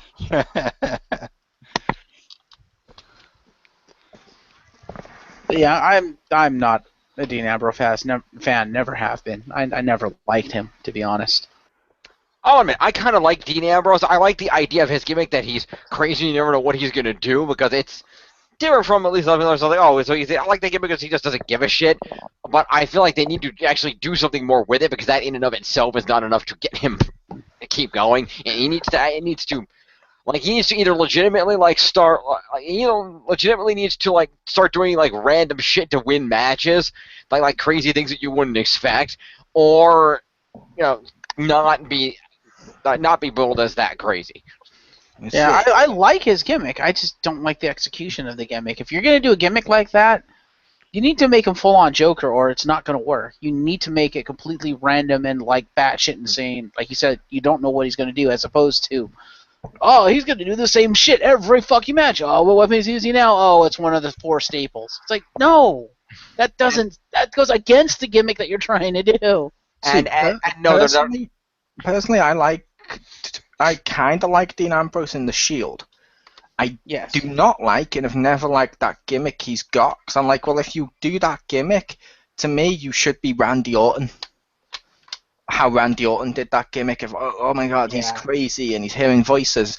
And Dean Ambrose seems to be almost a parody of that thing. I'm like, oh, I don't like this. Yeah. I don't think people go crazy because I think his gimmick is mostly just, I don't give a shit, I'm just going to do whatever the fuck I want. Not that he's necessarily crazy. He's literally called Lunatic. I know, and that's the problem, is they're trying to call him crazy, but that's not what they're saying and what he actually is doing do not match. That's kind of the problem, is they're saying, oh, he's crazy, oh, the Ambrose Asylum's open, but he doesn't act crazy. He just acts like he doesn't give a shit, and then he beats the people up. That's like, okay, fair enough. Yep. Okay, that doesn't exactly work. Ambrose also needs to stop with the overacting, because, no. Yeah, that too. I don't know, I never liked him in the ring. I never thought he was really a good wrestler at all.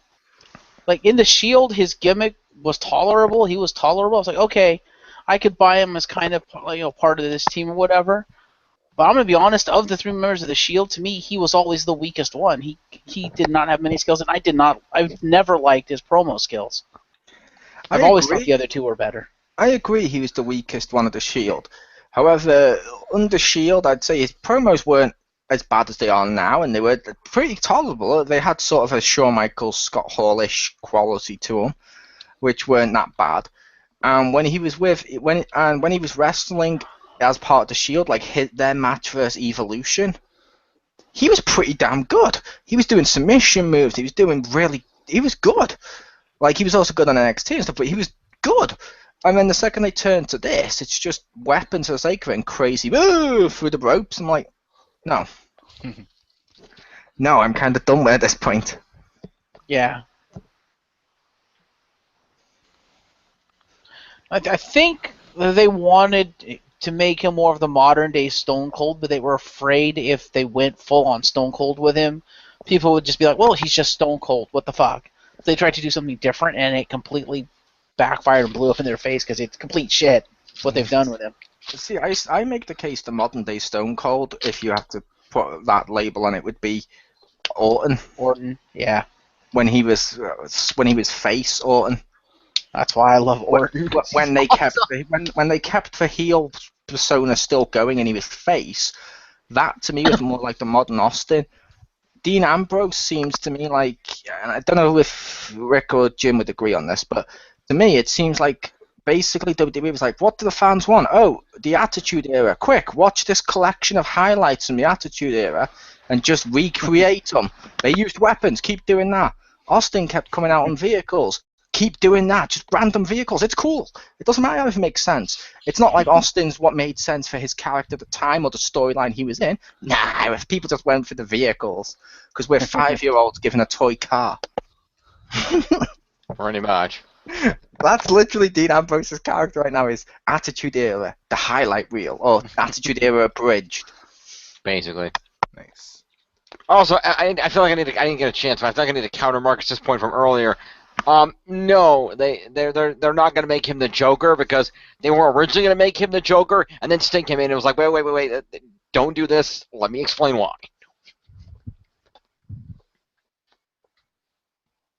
I know he's going to laugh at a Joker Sting joke. Fine, screw you guys. I'm going home. I've mentioned it in the past. Joker Sting wasn't that bad. It's not the best version of Sting, but it wasn't that bad. It had some times, a lot of the times it was watchable and was pretty fun. Sometimes it was bad, but it's not the worst thing they've ever done with Sting. See WrestleMania. I don't know. Yeah, this is true.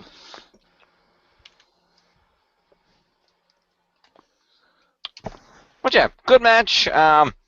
I get this. I was kind of like I mentioned. I was kind of hoping that Eric Rowan would show up just to complete the Wyatt family, but I guess he's still injured. Yeah, he'll do it if Seth Rollins turns face. That would be great. That would be great. Either have Seth Rollins turn face and join them, or since they're kind of getting, especially since Reigns is getting a mixed reaction anyway, turn Ambrose and Reigns heel and have the Wyatts be the face of the feud. How weird would that be? Or it's like people like NXT. Finn Balor's pretty good in the ring, right? Yeah. Why didn't they bring him up as the new leader and call it New Shield? It worked wonders when they did that with a wrestler that could wrestle with Nexus. Ha. I will admit, like I said, CM Punk, while we make fun of him, mainly because he left and stuff, he was good in the ring. I liked CM Punk. New Nexus was a complete fucking waste of him. Mm-hmm. Like, he came back as the New Nexus, and they literally turned from Nexus into McMahon Helmsley era DX. Pretty much. If one main guy and the others are just cannon fodder. That was basically. Well, if we're gonna be fair about that, okay, fair enough. Couple of them going to former tag team champions after tonight. Fair enough. Justin Gabriel, whatever. Justin Gabriel ended up dressing as a bunny, and Heath Slater is still cannon fodder. Heath Slater and Justin Gabriel were in New Nexus. They were in Core. It was at the same time as New Nexus. Oh, the two of them went over to the Core? Okay. I can never remember who was in the Core besides Wade Barrett and Wade Jackson. Yeah, Wade. It was basically the original three, or almost the originals of Nexus. Those three, and with Big Zeke. Then on the new Nexus side of stuff, it was David Utonga, Husky Harris, and just people like that with CM Punk. Mm-hmm. And what I mean by... Was Ryback in that group, or was that after he got injured and left? Ryback was in the proper main Nexus, but I was on about once they boiled it down to just a handful. New Nexus, right, yeah. No, before New Nexus, when they boiled it down to just Wade Barrett and his 2 or 3 friends. Okay. Which I refer to that as Nexus Prime, because that was when they were, in my opinion, the best all round. Like, okay, you don't have to rely on the over numbers, and you have enough people that it's cool, then they break them up. I'm like, ah. Yeah, see, I still remember. I thought the peak of Nexus was wreck the set, Daniel Bryan choking you dude with the tie Nexus. Yeah. Yes. That was their biggest moment, but in terms of in the ring, like wrestling and stuff. But yeah, like the reason I mentioned McMahon Helmsley here with DX work, because I know you didn't watch McMahon Helmsley or you didn't like that. I'm not sure if you remember what they did with DX there. No.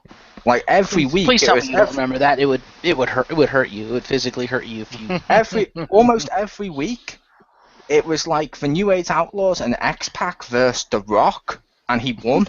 Or those 3 versus Austin, and he won. Or those 3 v Big Show, and he won. Wow. And then there was supposed to be a threat when they went against the Dudleys, who had just destroyed the tag team anyway. Yeah. It's like, they're not a threat at this point. You're just using them as Triple H's cannon fodder. This isn't cool. Wow. Yeah. Triple H and his amazing friends. Yep. That's us. Exactly. But, yeah, like, the match itself was pretty solid. It was a solid match. I did enjoy that. I think. Yeah. Well, a lot of fast-paced action that I didn't expect from some of these guys, and they were using both the power and the speed, and it was pretty freaking awesome. Yeah, I'll admit, I went into this match expecting a boring match. Mm. Not because I don't think anyone in the match is good, because I do like Reigns, and Bray Wyatt can put on a good match. But I just expected it based on Dean and the other guy. I'm like, I kind of expected the worst, but what I got was pleasantly surprised. I don't mean the other guy's shit either. He can do good matches, but a lot of times they just use him horribly.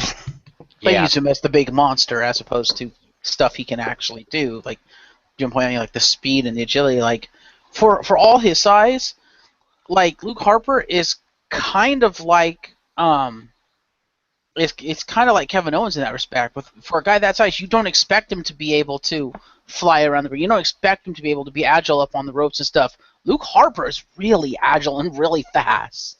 Yeah, he is, and he's had matches that showcase that. Like him versus Cena was a great match. Mm-hmm. It's just a case of when they put him versus Dolph, he's used just as the slow power guy, and it's like, it's not as good. Mm. Yeah, I think WWE, especially with this crop and the upcoming crop of superstars through NXT and stuff, I think they need to kind of pull their heads out of the Stone Age and not look at the classic archetypes, because I think the lines are blurred now between the archetypes, because you don't have your archetypical power guy, because as we just stated, a lot of the big power guys are also fucking fast and agile. Yeah, I don't know. What about that dude who was against Rhino in NXT? Who faced Rhino in NXT? Oh, I keep forgetting his name. What was his name? Was it Brian Corbett or something? Oh, Baron Corbin? I thought you meant recently with Samoa Joe, who's also big and fast. Oh, yeah, he's big and fast. I meant like, I think it was Brian Corbett, and he was like, see how Baron fast Corbin. his matches are and stuff. And he seemed very much like the stereotypical big dude. He was. Yeah, I mean, you can have some of the stereotypical big dudes, but I'm just saying, get away from the archetype of thinking every person who's that big and with that much mass and that much weight must therefore be the slow big guy who can't fly around the ring. I think that we're in an age now where that is not the case, where the line has been blurred, and you can't put everyone into an archetype. What you need to do is take the superstar and build them and show them off based on who they are and what they can do as an individual superstar, not based on their build. Which is fair enough. The only problem is, I can be perfectly honest with you, as far as I can tell, and obviously I'm not in the company, so I don't know anything for sure. This is purely fan speculation, but it seems to me, and I know that, again, this is stereotypical, fan stuff that you hear on the little dirt sheets, but it seems to me that I think I agree, and I think some of the people in the company know that, but until Vince McMahon either retires or dies, it's not going to change, because he still gets final say on everything. He lets Triple H and Stephanie run the day-to-day, but he gets final say on who goes out there. Why do you think Ryback is still the Intercontinental Champion? Because that's the build. That's the kind of thing Vince likes. See, I don't think it's necessarily Vince. Because I think with the archetypes and stuff, I don't know if Rick would agree, but I feel it's a double-edged sword. Because a load of people are like, boo, we don't want to see just the big guys anymore, because, yeah, we're through with seeing that type. Bring on the submission specialists. I'm like, that's still an archetype. It's just one you like. Yeah. It's like, personally speaking, like, nowadays, because he's older, yeah, he'll get a lot more flack and stuff, but even by, like, back in the day or something, I didn't hate Big Show matches. At the end of the day, you kind of want to see a big guy just go out there and decimate people so that when the hero overcomes, it seems more dramatic. Right. Oh, no, absolutely. I'm not saying get rid of the big guys or anything. I'm just saying don't view the big guys as only the big guys. And to counter Jim's argument, you've kind of, well, countered your own argument, actually, of as much as we don't like him, I know I don't like him, you look at Ryback, he's not the big guy archetype. Yeah, he's big and strong, but he is also fast in the ring and pretty friggin' agile. He's not agile. He's not like, a Big Show archetype. He's not agile. He's basically not nowadays, but he's basically the classic Cena that people hate Hulk Hogan archetype. He'll just do power moves. And in all fairness, don't single out Big Show because he reminds you one of Big Show's signatures is a fucking spear.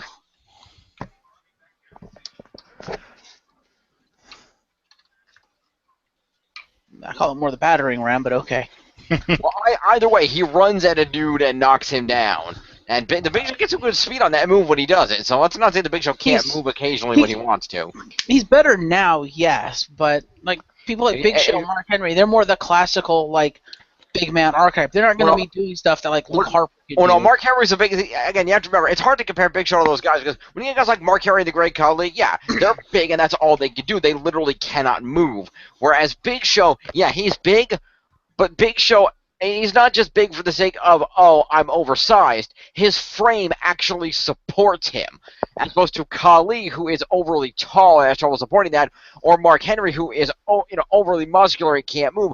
Big Show, actually, he's big, but he's big in all ways. He's big, tall, and muscular. So he actually has the frame and the musculature to actually support his size and weight and actually move it around. That's the difference with Big Show. To be fair, that's more Big Show since he came back and he worked out and gave quick stuff. Because let's not forget, Big Show was literally just a big slow dude. He wrestled very similar to Khali at one point. No, I'm not saying he didn't. I'm just saying Big Show does have the ability, is all I was saying. I know. But I'm just saying with like the big guy archetype stuff, if you have the big power dude like the Rybacks and stuff, but you also have the just really slow big ones, and they're still moving up. Because let's not forget, like Triple H did NXT and stuff. That's where Big E came from. Mm-hmm. That's true. I don't think Big E's on the roster because of his ability in the ring. No offense to Big E fans out there. He's on the roster because he was a big guy. It's even in his name, Big E. Yep.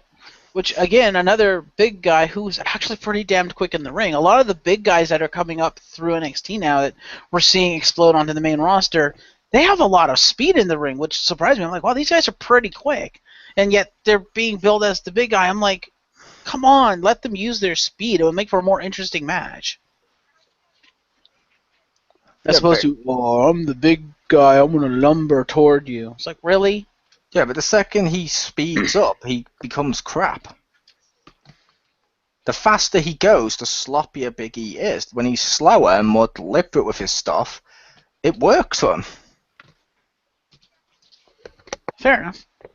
And the other thing you have to realize is, I think to some extent or another, they try to discourage a lot of that kind of that stuff, unless they really trust the guys, because that's a very easy way to get guys injured, and they don't want that to happen.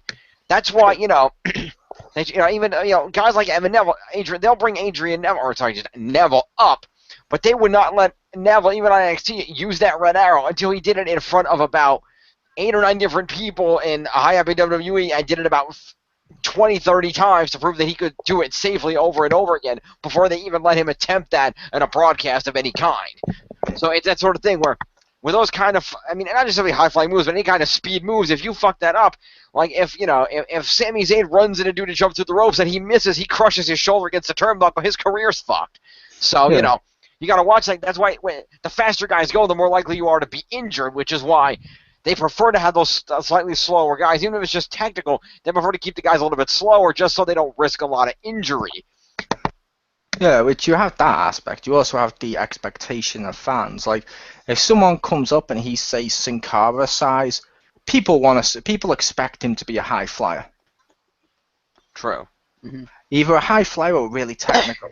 Yeah. No one's saying, well, come on, let those guys be the slow, deliberate people that they need to be for their style. No, but I'm like, the big guy, it's a valid style that goes back years and stuff, and it's valid for what people need for TV. And I do like when they occasionally go. Even if they let the Iron guys do their thing, but they occasionally go against it, like when they give the Hurricane a choke slam.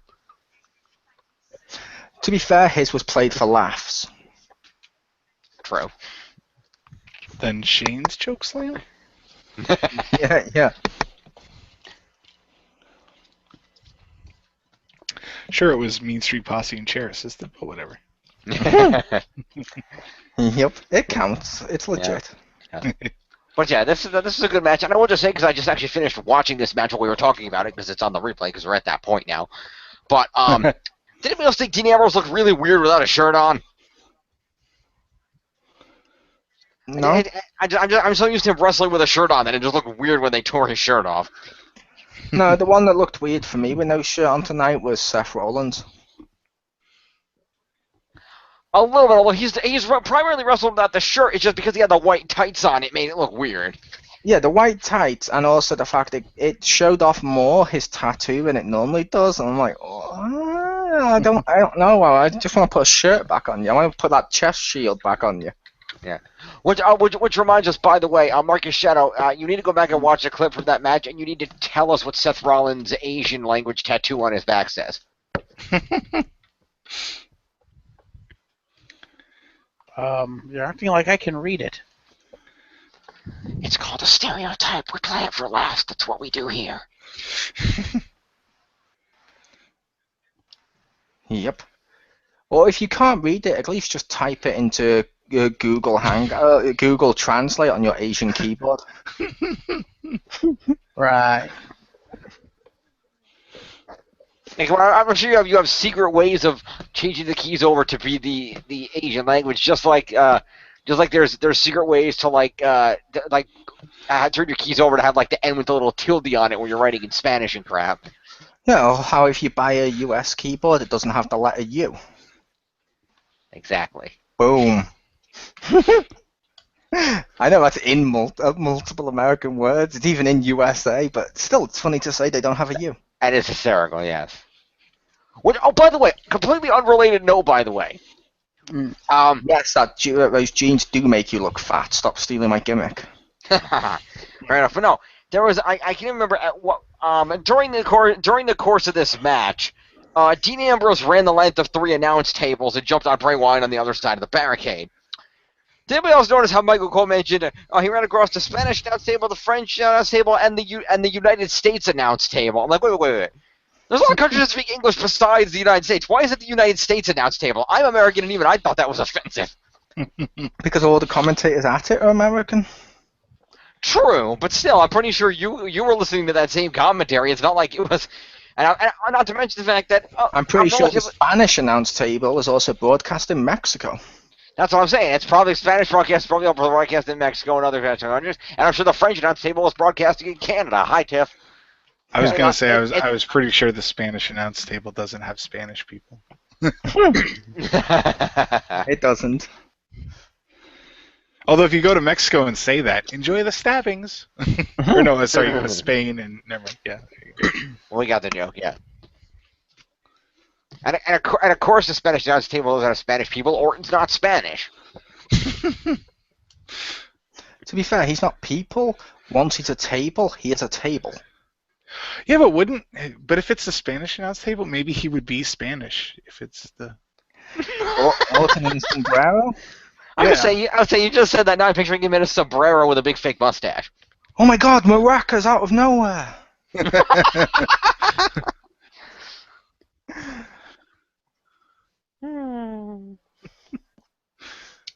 Yes. I think we've been on this match long enough. Orton for Samba de Yeah. Amigo. Okay. Yeah, we like this match. Yes, good match. All right, so next up, Rollins v. Cena. Indeed. Yeah. I don't know. It started okay. It did. Seth Rollins definitely loves his move thief ability. Oh, yeah. Yeah, this match. Yeah, Yeah. This is. that ending was ridiculous. Yeah. The whole match was fucking awesome until that ending, and then people will forget about the fact Cena v Seth Rollins had a great match and just remember celebrity running. Yep. Pretty much. Again, I was in and out of consciousness during this match. I didn't actually see the ending of it. Keep it that way. Convenient. You're lucky. Convenient. No. Yeah, that was pretty stupid. And he when he comes in and I was like, oh, okay, he's gonna hit Rollins. I don't know why he's gonna do that. And then he looks over at Cena. I'm like, oh God, he's gonna hit Cena for no reason. That's what I said. Yeah, because celebrity guests, that especially that's why I think I didn't know he was getting a new show, but he has to be promoting it. How often do they have a celebrity guest they're gonna promote something and they just do a heel thing and you're like, why would you do that? Go watch this guy's show. He made you boo. What the fuck? Yeah, so it can be printed all over TMZ and stuff tomorrow. Oh my God, look at the celebrity stuff between this one. Oh my God, he hits John Cena. But yeah. The match itself was a great quality match. That ending, it also makes no sense. Yeah. Because Rollins was legitimately winning. Yeah. He was. Especially considering it took, what took his name? Jon Stewart. It took him long enough to get into the ring, hold the chair up, while Seth was stood up. That I even kept saying to Jim, he's going to turn heel. Pretty sure he's turning heel at this moment. He's turning heel. We had a conversation about it, then Cena stood up. I'm like, by the time Cena was standing up, pedigree, 1, 2, 3, you would have won. Yeah. This adds nothing to the match. It ruins what you'd built up in the match. The match quality was still good, but that was just really bad. Mm-hmm. See, I thought based on the earlier promo, I thought Jon Stewart was gonna interfere somehow in the Taker match. That's what I was expecting. Yeah. Yeah. Although one thing I will say is that it's interesting they played it that way because they ruined a good match. But had they not ruined a good match, the angle could have been potentially interesting. Only because, Seth Rollins had that little rivalry going with Jon Stewart for a little while, and then he crashed his show. But then, outside kayfabe, they kind of made up because when Jon Stewart had his final episode of The Daily Show online, there were pictures of Seth Rollins went and visited him and gave him his own WWE title replica. Kind of looked like they were friends. So they could almost work in a storyline yeah, we were feuding, but then we realized, why are we feuding? We could be friends. This is awesome. And then Jon Stewart helped him. Okay, I can see that working into an angle, but why didn't you have to ruin a really good, important match for it? To be fair, that angle also doesn't work because there was photos of him with John Cena. That was to throw people off. Yeah. Yes. I was like, oh God, this is David Arquette bad. Yeah. Especially considering this was about 2 titles merging, and it all became about fucking that dude. Yeah, I expected Jon Stewart to come out during the Taker match and assault Paul Heyman to distract Brock Lesnar so Taker could win or something. That's kind of what I expected to happen. Then I wake up after the match and during the next match, and I hear the commentators talking. I'm like, wait, what happened? Wait, what? Huh? That makes no sense. Yep. There will be fallout from this tomorrow night. Oh, there will be fallout. Well, based on how shit a guest host he was, they're probably going to make him GM. I mean, it worked for Mike Admiral. Yes. Yes, but at least Mike Adderley was entertaining by how bad he was. Some people, I don't like him, but some Later. people find Jon Stewart entertaining. Oh, I like him I like Jon Stewart on the Daily Show, but the problem is he's done that so long he doesn't know how to be anywhere else. That's kind of the problem. Yeah, which it's fair enough. Like I said, he does have fans. For me, with the Daily Show, like I mentioned, it's sort of that Seinfeld thing. If people either love it or they hate it. I can agree with pretty that. much.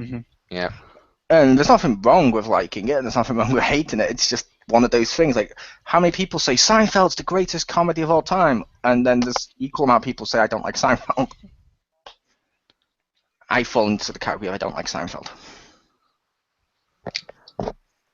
Also, the placement of the match threw me off because, like I said, I kind of woke up because I was a little disoriented, but I kind of glassed up at the time. Then I looked at the TV and it threw me off. I was like, wait, huh? There's still 2 hours left in the pay-per-view, and this is... Okay, whatever, I'm going back to sleep now.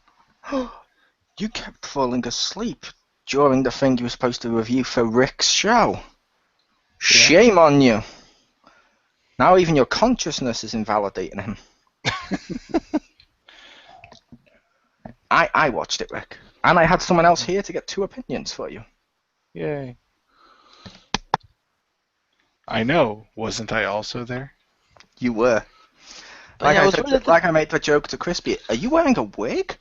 And like I said, what do you mean? Well, this was right after I made the Richter come out. And he's like, why would I be wearing a wig? That wouldn't make sense for me to be disguised as Richter. It's like, no, but it makes sense for Richter to wear a wig to be disguised as you. And he's like, oh yeah, good point. Sorry, and he actually said the sentence, no joke, sorry, I forgot which one I was. I know, I'm funny like that. But I'm just saying, you haven't seen me, Crispy, and Albert in the same place at the same time. I haven't. That is also true. Also confirmed from this pay-per-view, Crispy has agreed to take Kevin Owens as a superstar head. Indeed, I was there. Yeah, he actually agreed. He actually agreed because he's like, yeah. To be fair, he does kind of look like how I make my CAW. Yeah. But yeah, I don't know. I don't know if I was the only one that thought it was a little bit weird that the WWE World Heavyweight Championship match is like smack dab in the middle of a 4-hour pay-per-view. I mentioned to Jim that based on the time at the event, it was guaranteed Sheamus wouldn't cash in because it was way too early for a world title and US title change. Yeah. And I was like, that's a pretty huge thing to happen. It'd have to be huge. Like this would be probably after the Divas match, but before Cesaro's match, which was there to wind down the crowd. Yeah, which is fair enough. And I made the point that but this is right at the 9 o'clock mark. It works out. You know, we're 2 hours. We're right halfway. We're 2 hours into the pay-per-view. Was there a cash in? No, it wasn't a cash in. I meant in terms of the title match position, not for a cash in, but just for the title match position in general. Like, okay, it's a big match. You're going to put it away and make sure that, you know, you're 2 hours in. It's a long show. You want to keep people interested. Oh, hey, holy crap, it's a title match. We should be interested right now. They go, here's a great Divas match. Check this out. Here's the Cesaro match. Wind you down. And here's Taker Lesnar. Yep. So, I think it was a good ebb and flow. And I will also say, minus the shitty part of the ending, I did call the ending, kind of. When I'd been saying for the last couple of days, last couple of weeks or so, that either Seth Rollins would win, or if he lost, it'd only be by DQ or something like that, so the title didn't change. Yep. Oh my god, Rick? Is the US title now like the hardcore title? Where the hardcore title once they did that, in my opinion, horrible 24-hour rule thing, anyone who wore it had to keep doing it for 24 hours because of what the previous contender had put in place. Does that mean every week Seth Rollins is going to have a US title open challenge? Yes, but it's for both belts. Yeah, it's for both belts. Yes. The only way to separate him is to cash in. Yes. Because you can't But cash if in on Sheamus both. were to cash That'd be in, silly. well, why not? And they're now it's on- considered one belt. No, they're two separate belts, but they have to be defended together except in a cash-in. That's their way out. Yeah. Because the contract only says the one belt. Yeah. Oh, I believe, strictly speaking, sorry, Mon, I'm going to cut you off. Finish. I was going to say, Night of Champions. My prediction is both wrestlers fight to a standstill like WWE's done before now. Then they both fall over with their arms on top of each other, and the ref goes 1, 2, 3. The winner of this match, and still world champion Seth Rollins, and your new US champion John Cena. And when he's like, but I pinned him, he's like, yes, but he pinned you for the world title. You only pinned him for the US because that's the one you have a rematch for. But I will say, I think Sheamus could do it because I believe what the contract says, as I like to reiterate, is that the contract guarantees a title shot against a champion of their choosing. He is a champion. Therefore, in theory, that would only work if he'd made it a triple threat, because they keep saying it only guarantees you the world championship now. Like, they've removed the part where you could have cashed in for any titles, hence our discussion that led to Orton as a table. fair enough. But yeah, as silly as that ending I came up with for Night of Champions is, I could see WWE kind of doing something stupid like that at one point. Yeah. That was horrible. Well, of course you can. Our friend Triple H is listening. You're giving him ideas, you idiot. Or if the titles have to be won separately, Sheamus challenges Seth Rollins for the U.S. title, wins. Immediately following the match, he picks up the case. I'm cashing it in. Turns around, bro kicks him one more time. 1, 2, 3. New double champion. There you go. That wouldn't work, because Seth Rollins wouldn't be on his feet. He has to get to his feet willingly now, which was a stupid rule. No, they got rid of that rule, Mo. They seem to bring it back whenever it's convenient. Like, even when they had the rule, one of the cash-ins it wasn't, and another one it was. It's like, no, they seem to only do it when it's convenient. Yeah, I'm fairly certain that the rule's not there anymore, because when Sheamus tried to cash it in last time, it was immediately after Rollins got fucking flattened by Orton. It was, but the ref also didn't ring the bell. Yeah, and when Rollins ran out to cash in the last time, yeah, it became a triple threat, but both of his opponents were on the mat. Yeah, but he cashed it in to be part of the match, and it started again with both people getting up. Fair enough. But yeah, like I said, that's one of those rules, like the 30-day thing, that it's really fucking convenient when they pull it out. Mm-hmm. Mm-hmm. Like, in my opinion, the best cash-in is still Edge's against Cena right after an elimination chamber. You're like, oh my god, this can happen anywhere. Oh my god, what's going on? And you're actually taken aback to be like, oh my god, and then Cena's barely getting up. Dumb spear, 1, 2, 3. You're like, holy fuck. The second time Edge did, I'm like, okay, this is pretty much what he does. It's not as surprising, but still kind of cool. By like the 5th person cashing in Money in the Bank in those opportunistic ways, I'm like, okay, so unless you're Rob Van Dam, you're not going to cash it in fairly. Okay, cool. Yeah, and in all fairness to Edge, Edge is the ultimate opportunist, and he mixed it up by doing that without even needing a briefcase, by losing a title and then winning another title by inserting himself into an elimination chamber match he wasn't scheduled to appear in. He did. Which, yeah, like I said, the surprise element of Money in the Bank's been gone for a while now. Kind of, yeah. It's not that surprising when they come out. The most surprising thing in recent years has been how long Sheamus held on to his case. Mm-hmm. No, I'm kidding. The most surprising one, obviously, in recent one, has been Seth Rollins for cashing it in and making it a triple threat. You're like, oh my god. Yeah. And not making a triple threat in the main event of WrestleMania. Yeah, and you're like, holy crap, that's a surprise. I didn't know you could do that. But then, going back just before him, besides maybe Cena cashed it in fairly, I can't remember, sure, but I think he lost anyway. But he lost, but he did cash it in fairly.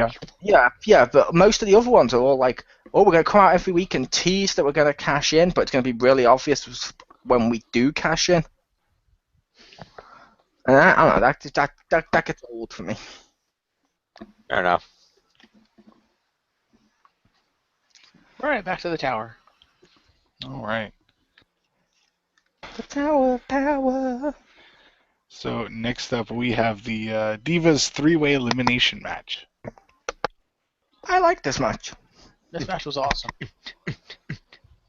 I was kind of disappointed by how fast Team Bad got eliminated. I was like, wow. And if Yeah. you did it to Tamina, I'm like, come on. If you were gonna like bitch them out like that, the bitch should have been Naomi. And see, my reaction with that when it happened was I mentioned to Jim of, yes, they're gone. I like Tamina and I like Sasha Banks, but I really don't like Naomi, and I don't want her to have beaten any of the other team's people because they're not. She's not as good as any of the other team's people. So I'm like, no, I don't want that to happen. Oh, I agree. I'm glad they were the first ones eliminated. I'm just a little taken aback by how quickly it happened because I expected the match to go on for a little bit so they could showcase like Sasha Banks and Tamina, and I was really surprised by the fact that they made Tamina the bitch. I'm like, no, you're burying her at this point. Well, Stop it. Well, of course they do. Of course they made her the bitch. They don't, they're trying to bring in these young talented divas, but they don't like the old talented power style divas. Why do you think Natalya has been rendered entirely and completely irrelevant? Because her husband's injured, so she's off TV helping him. True, but I'm just saying there was an interview where somebody interviewed Natalya about not being part of the Divas Revolution. Yeah, but she's not part of the Revolution because she's looking after Tyson Kidd. Fair enough. That's why she's not on TV. She took time off to help him out because he's injured. But yeah, am I the only one that's gonna laugh like fuck if as soon as Tyson Kidd gets back, Cesaro's push immediately disappears? It should do. Cesaro is the guy no one remembers being in Team Tyson Kidd. True. I'm looking forward to that coming back. Oh my god, if they team up with my hero Rusev. Nice. But yeah, with the match itself, like I said, I can understand how fast it was. It wasn't as fast as other Diva ones have been. But I kind of semi expected that team to go first. Only because Sasha recently just had a match last night for NXT TakeOver, and it was based on the NXT matches. I'm guessing it's probably a really long match, which means she's going to be more worn out than the others, which means they don't want to risk, injuries and stuff. And right. Tamina, they haven't used her much ever since she got injured, and therefore she's getting rusty a bit. And Naomi is crap, so I'm like, okay, I could kind of see that team going. Mm-hmm. Also, I have to say with that team, why the hell have they recycled that logo again? That seems to be a thing where WWE is recycling old logos. Fair enough. Like when Cena had Word Life and it was the original WWE logo, which was without the F, I'm like, okay. Even when Barrett had the Monday Night Raw one of Bad News Barrett, like Raw, and I'm like, okay, that's kind of clever. Team Bad is exactly the same as Wade Barrett's, and I'm like, you can't recycle one you've just recycled. Come on. And now it's like WWE's too lazy to come up with new logos. A lot of them seem to be recycled logos. Mm-hmm. But that might just be me that doesn't like the recycling the logos. No, I kind of agree with you. They should be more original with that stuff. It's not just the logos. They recycled the New Day's ring gear for Seth Rollins later in the night. Yeah. Nice. Yeah, this match was actually really good. I like this match. Yeah, but this was a good match. won, yay! Now, I still say they need a new tag team name. Or fun stable name. fact about that. Team PCP. I assume people have read that when Paige made the comment about that. No. If you believe her and stuff, which I see no reason not to, but Paige mentioned she warned WWE in advance about the name Submission Sorority, and they still went ahead with it. Huh. I don't know how to react to that, because part of me wants to react with, wow, WWE is stupid, and the other part wants to react with, wait a minute, Paige watches hot lesbian porn? Nice. Oh, it could have been they were throwing around the names and she probably Googled it. That's possible also. But I like my version better. Yeah. Yeah. I will also mention Team Bad's had 2 recycled logos. Have they? Both have been recycled in recent years as well, because originally on some of the stuff on SmackDown and Raw, Team Bad was it was literally bad, spelt like NWO style with the board around it. Uh-huh. After the racist Hogan, it swapped to classic Monday Night Raw logo. Yeah. And I'm like, that was already recycled because that was the RKO logo. Yeah. But the match was good. They did do some Very good. tropes I've mentioned to Jim I've never liked in wrestling. Like when Paige jumped off that top rope and all of them fall over. And I'm like, but you didn't even touch this half of the people. And then I'm like, oh yeah, high flyer shit. They always do that. Cool. Where it's a lot of times for high flyers, if there's a big enough group, they don't touch everyone yet. They all fall over. And I get Jim mentioned the idea of maybe it's because the others pull them down, but if you don't see their arms touch them or anything, it's like, what the hell's happened? Sympathy pains. I will say, like, the Bellas looked good in this match. I think Brie more than Nikki. I don't know, for whatever reason, it's not like I hate her. I'm not a huge fan of her wrestling, and that's Nikki. I don't like Nikki in the ring that much. I think Brie's a better wrestler. But they both looked good in this, and all the other divas looked really good. I'm glad Becky got the pin. I thought that was cool. They gave her the win. I was like, yes. And I was like, what the hell is that move that she was doing? Because the commentators called it a pump handle slam, and when you watch the slow replay, that is not a pump handle slam. Because she quite clearly, when she brings him down, she quite clearly has her arm up like rock bottom style. So I was like, wait, was that a pump handle STO? Yeah, like we said, it's a modified pump handle slam. The same way, like I mentioned, people keep doing DDTs. Not a single one of them does it exactly the same as Jake the Snake Roberts, who did it first and came up with the name DDT and stuff. But people still claim they're DDTs. Even though they put their own modified-ish spin on the DDT. Has Jake Roberts ever said what DDT stands for? I believe he mentioned it. I just can't remember what the hell he said it stood for now. I'll look it up later. It's not important. I was just curious if that Diamond actually Dog. stood for something or if he just liked the initials DDT. Yeah. Hashtag I agree with Rick. But yeah, no, I really like the move. I want a name for that move because that looked fucking awesome. You have a Wait, move. what's she Pump doing? handle slam. No, it's not. Like a name.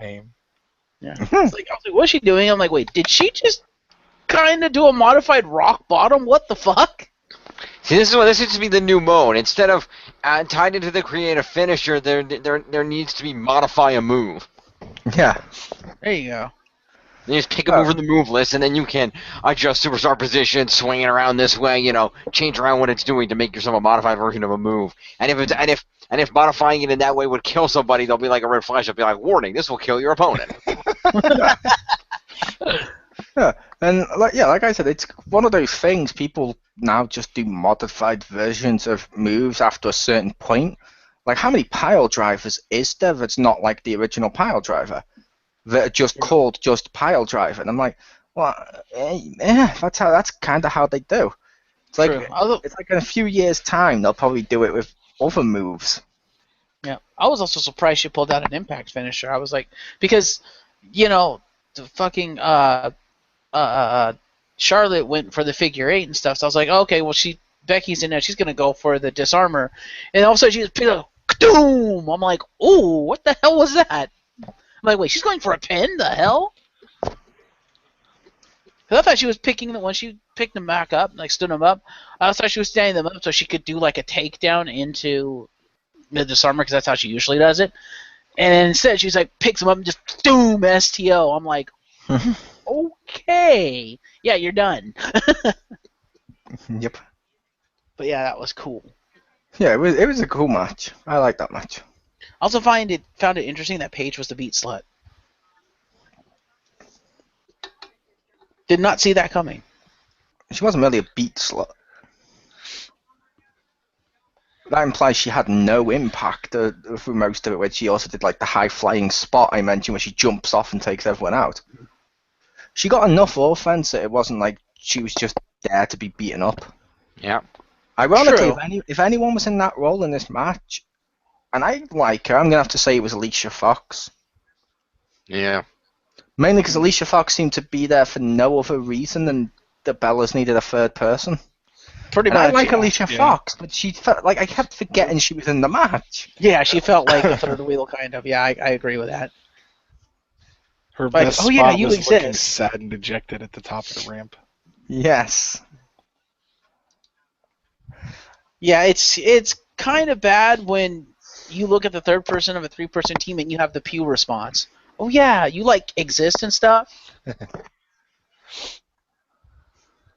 My response to every member they added to DX after Shawn Michaels.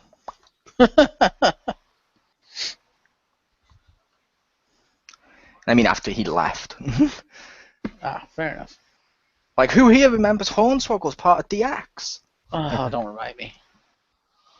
Probably about as many people who remember Rick Rude was. I don't remember. Rick Rude was awesome. Ravishing Rick Rude. Yeah, you also remember Hornswoggle. Yes. Of course, you would fill my demographic of being about the same amount of people. And I don't mean anything bad by Rick Rude. I like Rick Rude, I really do. But when you think classic DX, you think Triple H, Shawn Michaels, China. People forget Rick Rude. I think that's because WWE wanted you to after he left to go to WCW. They just stopped mentioning him. Yeah, I really. You remember these guys all they come out, they're wearing bright green and there's just some dude in a suit with a briefcase standing behind them. He really wasn't that noticeable. He looked awesome. He was Rick Rude. I liked Rick Rude. They need to put his pants in the game. They do. We need pants of like Jim's mum's face and stuff whenever I'm against Jim just to freak him out. Yes. I'm totally tempted to, in the new game, to replace Brock Lesnar's in-ring part of his entrance with Paige's, just so I can say he's standing up on the turnbuckle screaming out, "I'm a mercenary!" That's what I said to you. Rip off! I said I wanted to give you I said to you, Jim, I wanted to give Brock the Paige bit where she leans back on the ropes and goes, "Ah!" Oh, yeah, I thought you wanted to give him the Paige taunt where she goes, "Ah!" Yeah, I said the entrance and the taunt because of the "car," but I'm like, that's just funny. I don't know why it's even funny. Oh if yeah, it that part of work the with the same sound. Yeah, I was talking about the end of the entrance when she gets up on the turnbuckle and goes, "This is my house." Like instead of that, I would just imagine him saying, "I'm a mercenary." Yeah.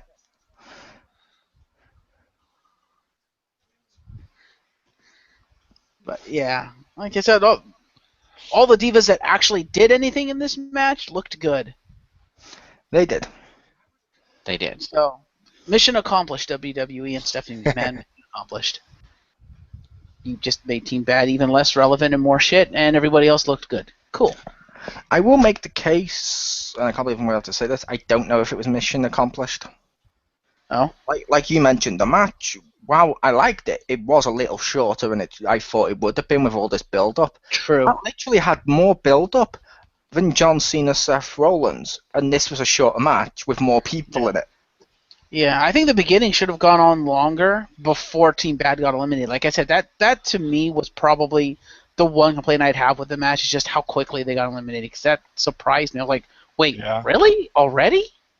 Okay. Yeah. Like, if I had to do the pay-per-view over or whatever, I would probably take one of the other matches, maybe the tag one, as much as I really like the tag one, but it's kind of famous for this. I would have put that on a pre-show, extended the Divas matchup, and then done it that way. I would have just straight up extended the Divas match because they had enough time. They ended way early. It's like you could easily extend the Divas match by another 5 minutes and you'd still end 15 minutes early. Like they grossly overestimated how long this pay-per-view was going to be.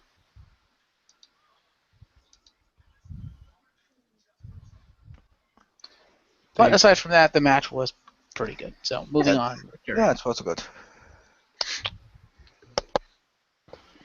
All right. Indeed. So next up was the Cesaro-Owens match. This wasn't a bad match, but I knew it was there to wind down the crowd, but Yeah. it wasn't a bad match for what it was either. I was out of the room for most of this match because I had to do some stuff.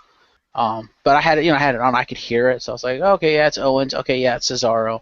And I came back in time to see like the Cesaro swing and stuff. So I'm like, okay, he's letting Cesaro swing him. Cool. And Owens wins. It's like, oh, Owens won. Okay, good for him.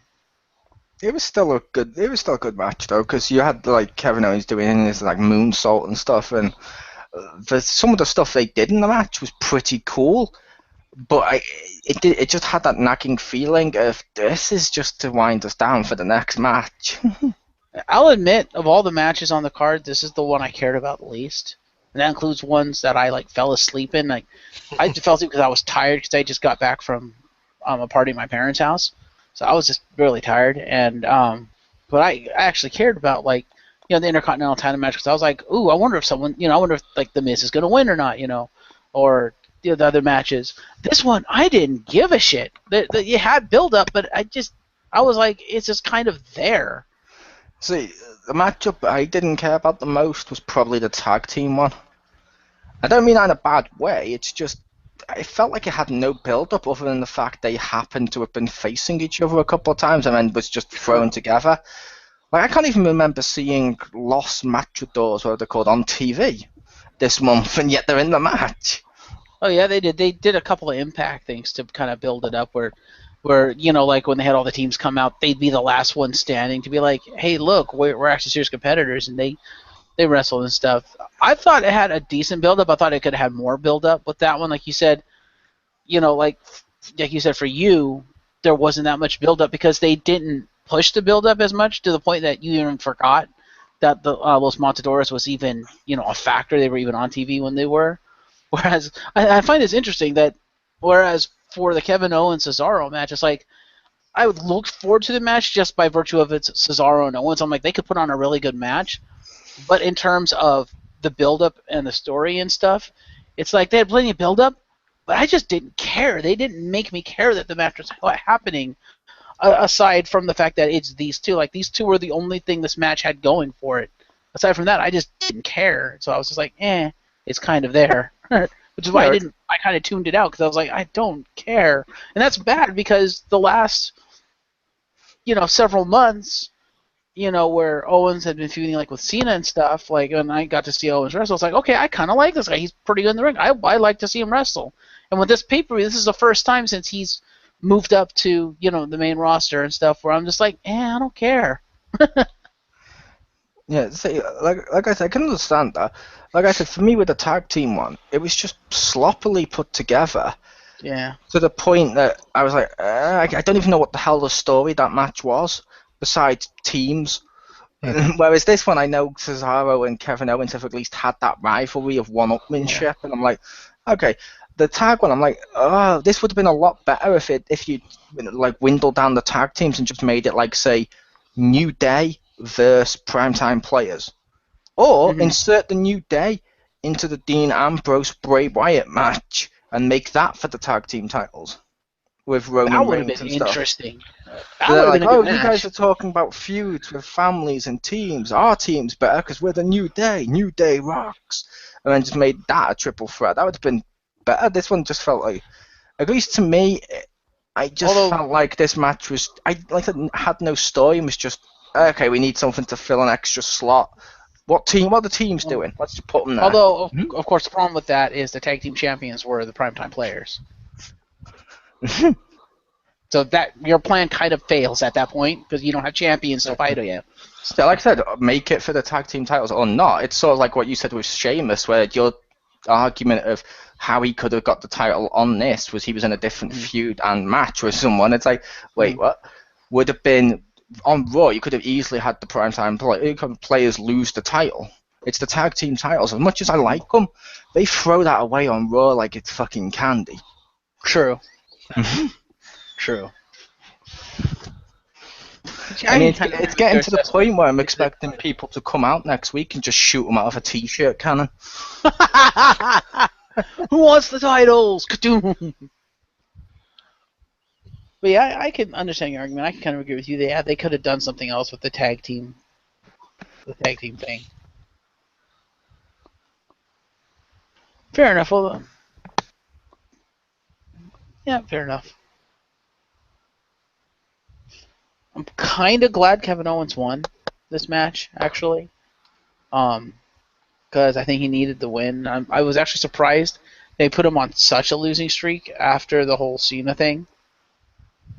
Like, all his momentum's kind of deflated at this point because of that. And I'm like, oh, okay.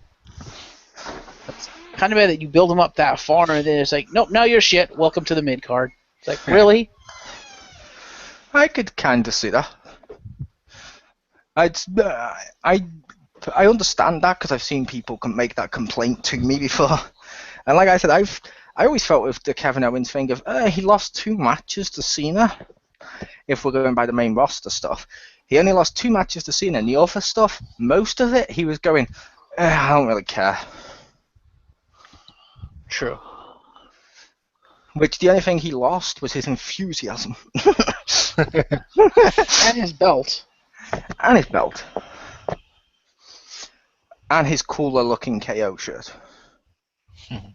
Yeah, for the Fight Owens fight. Yeah, the new one looks cool, but I preferred the old KO with the more like homemade look to it. It looked like the K and O were like made out of tape. Yeah. I liked that. Yeah, like I said, this match was just Yeah. Not in terms of that, just like I said, it was pretty good in terms of quality, but it still had that feeling of, why is this okay? Yeah, why is this a thing? Exactly. Not why is this a thing, just why should we care? We know you're just winding us down. Yeah. What does Jim think?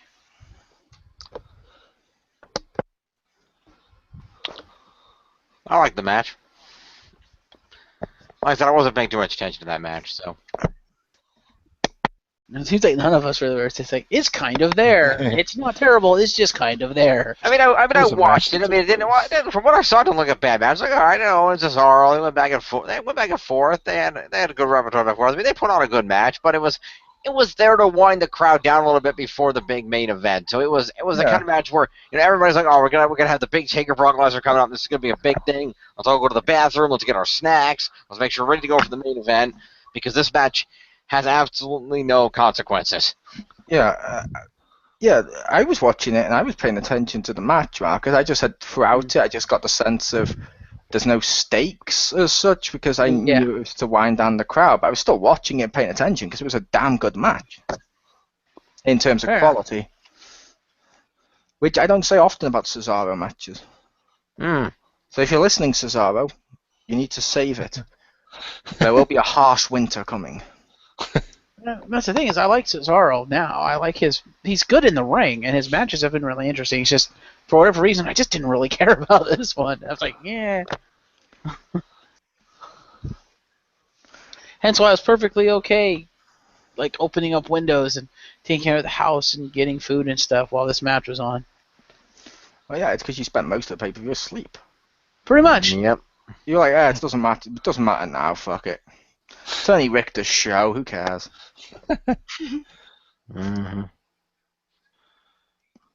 I care, buddy. Yay. I'm holding up a sign right now that says, the sad section. The sad section. With pixel face on it. Nice. I want that. I might have to make that in the next wrestling game as a crowd sign. Sad section. Agree. Oh boy. I concur. All right. So on to the final match of the evening. The Undertaker. Main event. Before we get onto this bit, can I mention one promo? Because I couldn't remember where it was. So I was like, okay, well, I know it wasn't after it, although it kind of was too, but Okay. that was after the pay-per-view ended. What the hell was up with that WWE Network promo? They showed us WWE Network with all new original shows. And it's not all new original shows. One's Tough Enough renamed. One's the Return of Austin's podcast, which is a new episode, but it's not a new original show because it's already on there. Another one was Swerved, which isn't a new original show. It's just a new episode. And then they say, yeah, and remember to watch all the pay-per-views that are coming up, including WrestleMania. I'm like, you just advertised for fall. WrestleMania is not in the fall. You've basically advertised of, here's a bunch of shit that's coming up. Enjoy. But I don't know if anyone else felt like that was like just blatant lying almost as much as who Arkham Knight was. Yep. Kind of. Watch But a bunch of new shit. That's not new. Yeah, but I'm not sure if anyone else felt that. Like, because I know you watched the pay-per-view, Rick. But did you think like that first show they showed was just Tough Enough renamed? Kinda.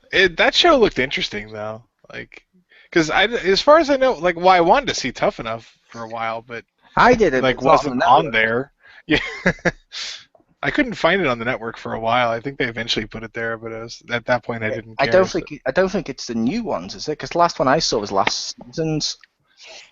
Yeah, like when I looked for it, yeah, they had the fucking one that Stone Cold did, which was like several years ago. I was like, what the hell? Oh, I got big plans for the guy who wins that. He's gonna go far. He is.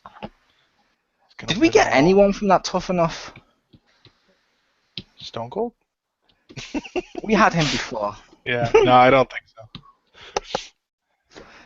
It's probably why it went off. But fun fact about that, I will say, Tough Enough, it's not shown on TV here. Which means the only way we'd see it if it's on the network. Though I will say, I did think they were doing an NXT kids-like show with Tough Enough.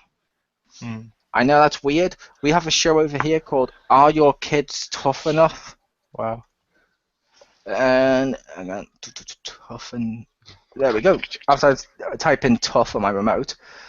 Episode 1, Chinese School. Episode 1, Day 1 of the experiment proves a shock for everyone. Episode 2, as the project continues, the kids rebel against the long days and strict discipline. I'm like, okay, so it's not tough enough for kids. Are your kids tough enough? I don't know why. I was thinking like NXT kids, like kids were training to be WWE superstars. I don't know why. I would watch that. That'd be interesting.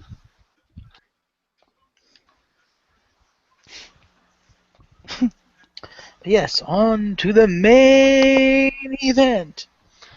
And actually, now that I think about it, we did get one person from that Tough Enough. Oh. Now you think about it, or do you mean now you Googled it? A little bit of column A, a little bit of column B. Okay. Unfortunately, we got Cameron. Is that what Cameron came from? That's where Cameron came. Remember, Cameron was the one who got eliminated on the first episode because Austin asked her what her favorite match was, and she was like Candice Michelle versus somebody. I don't remember what the fuck, some kind of shit Divas match. And Austin was like, "Oh my god, you're so fucking gone." And she's the one that got hired. Wow. I know, she's the one to. Well, in all fairness, they had Silent Rage. I don't know where the hell he went. Yeah, he never showed up. He never showed up for Scott. Yeah. It's like it's weird. We've had more decent wrestlers come from the Divas search than we have from that Tough Enough. Pretty much. And I'm not saying all women who came from Divas search were bad. There were, like I said, there was actually some good ones, but it's like, what the hell with this? Like the Bellas came from Divas search, but it's like with the new one, it's like, and like you said, we had Cameron, who I believe she mentioned on, I think it was Total Divas or something, that she'd already auditioned for WWE anyway when she was auditioning to be like a model or something. And she was like, I'll try WWE too. I'm like, really? Like, you've seen Total Divas, haven't you, Rick?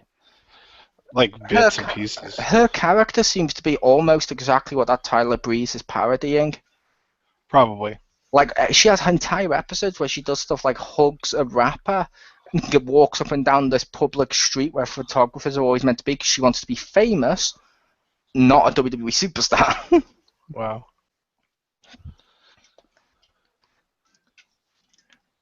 I like Total Divas. I wish there was new episodes on the WWE Network. God damn it. I'm sick of rewatching the crap out of it. I mean, I'm sick of watching it once and then never bringing it up. Oh, okay. I'm on my fourth rewatch.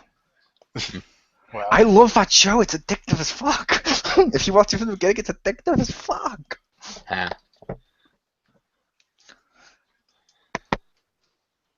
the main event. Main event. This was actually a pretty good match, and as Mole pointed out near the beginning of the match, when the match first started, he was like, yep, pretty much as I predicted. This is better than the streak-breaking match. What the fuck? I didn't say what the fuck. I said because I understood it because Undertaker had a real-life concussion during the beginning, therefore they couldn't do anything during the match.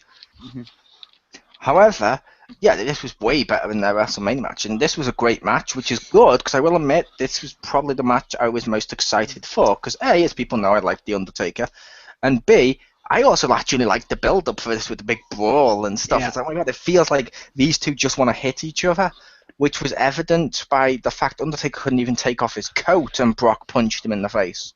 Yeah. Though I do have to say, hypocritical much WWE with Brock Lesnar flipping off The Undertaker. It's like, okay, so Brock Lesnar does that, and you're willing to fucking zoom in on that, basically fill your entire fucking screen with that. Yet, when Austin does it in a video game because that's his entrance, no, we have to censor that shit. Really? That's because video games are not rated the same as pay-per-views.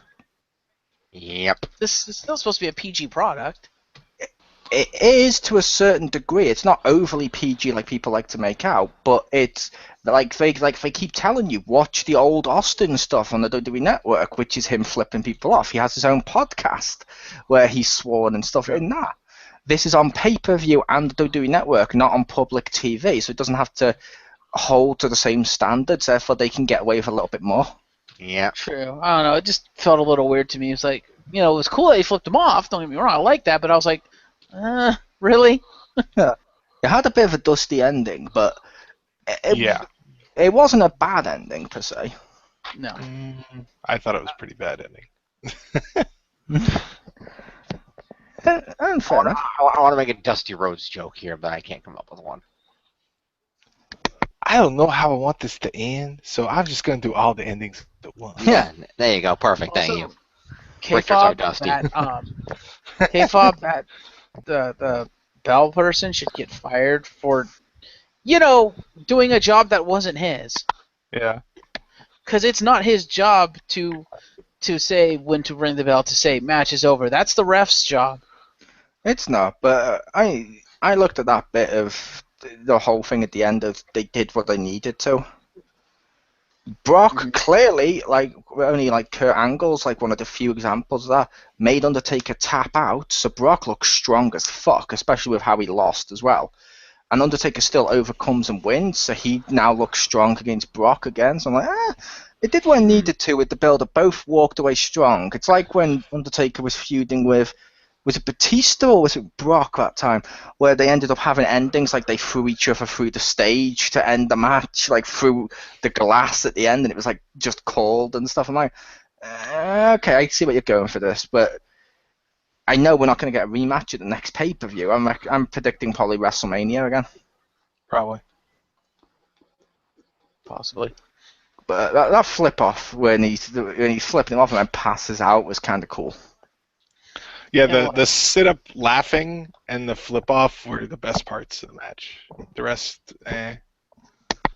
And I didn't like the end, but also I like JBL's commentaries, with with the ring, and they're like, oh yeah, and they're celebrating, or it's like Undertaker kept his composure. I was like, why would he? He would have thought he was tapped because he was tapping. Why would Undertaker know that he? Oh right, because bullshit. Okay. Yeah. JBL's just like, oh, I'm safe. Stuff. Thanks, JBL. Earned that paycheck, Tyrese. Yeah. Two things. One, I have to say, did Brock Lesnar get a unique, extra long-range version of taunt steal? Because I swear to God, he stole Triple H's taunt, and I know for a fact Triple H was nowhere near the fucking ring. See, if Triple H wasn't there, then he just changed his moveset.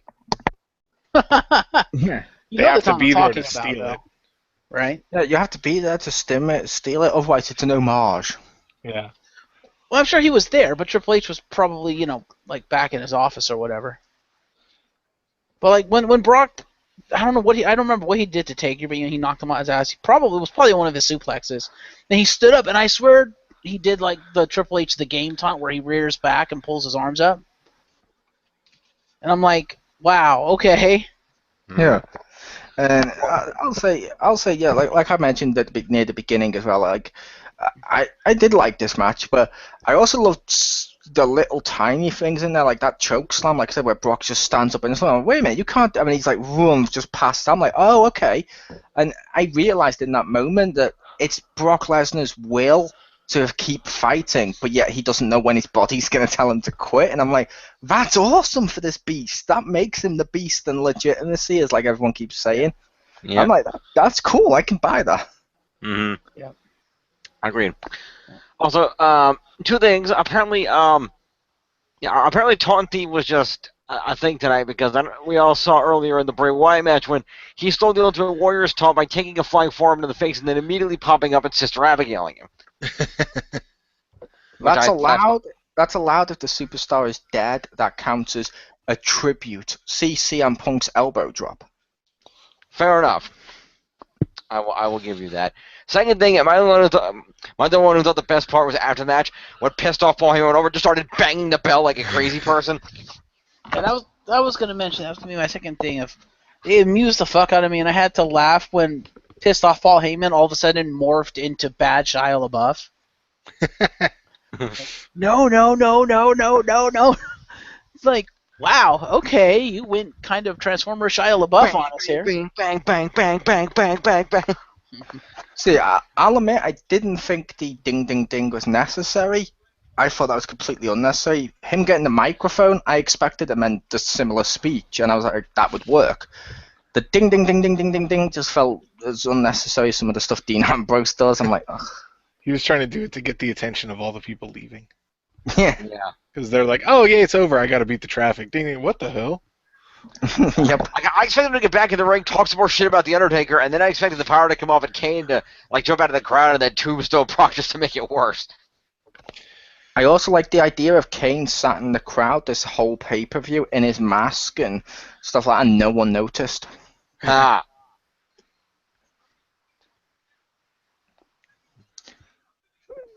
But yeah, like I said, No, So you go. Because I know no one except for that one weird promo where he stood up and held up his ticket. Yeah, but yeah, like I said, for me personally, this was my favorite match tonight. But it was also the match that I was like, okay, I was surprised by how good it was. Like I was expecting worse. I was expecting another WrestleMania moment of unconsciousness and have to be helped to the back. And then when it began with like the punches, with the coat, and like I mentioned with the chokeslam done, but to feeling like, okay, they're doing enough semi-subtle things with that, like with Brock flipping him off and then passing out. I'm like, this looks awesome. I buy the fact these two just hate each other. I also love that when Taker has him in the fucking what does he call his triangle hold? Hell's Gate. Hell's Gate. Yeah, we do him in Hell's Gate. He's just screaming. Hell's Gate is not a triangle hold. A triangle hold is a different move. That one is a go-go platter from MMA. Just like triangle hold is a different move from MMA. Fair enough. But I love when he's got him in the Hell's Gate. He's just screaming out, "Tap out! Tap out!" I like that as well. Indeed. I also liked when Brock had Undertaker like on his knees and was holding him, and I swear Brock said something like "Stay down," and so he's like, "I can't. I have to do this. I need this." As he's getting back up, I'm like, that's a really human response. I always like that. Indeed. Yeah. Now the question's going to be, as we all know, Undertaker's not on Raw tomorrow, probably. Who's going to incur the Beast's wrath? Because I don't see Brock Lesnar just taking time off because he's angry. I see him destroying someone and maybe inserting himself in Roland Cena. I see him taking time off because contract's up and he needs to wait for when the contract says he can come back. He mentioned near WrestleMania he signed a full year or two's contract.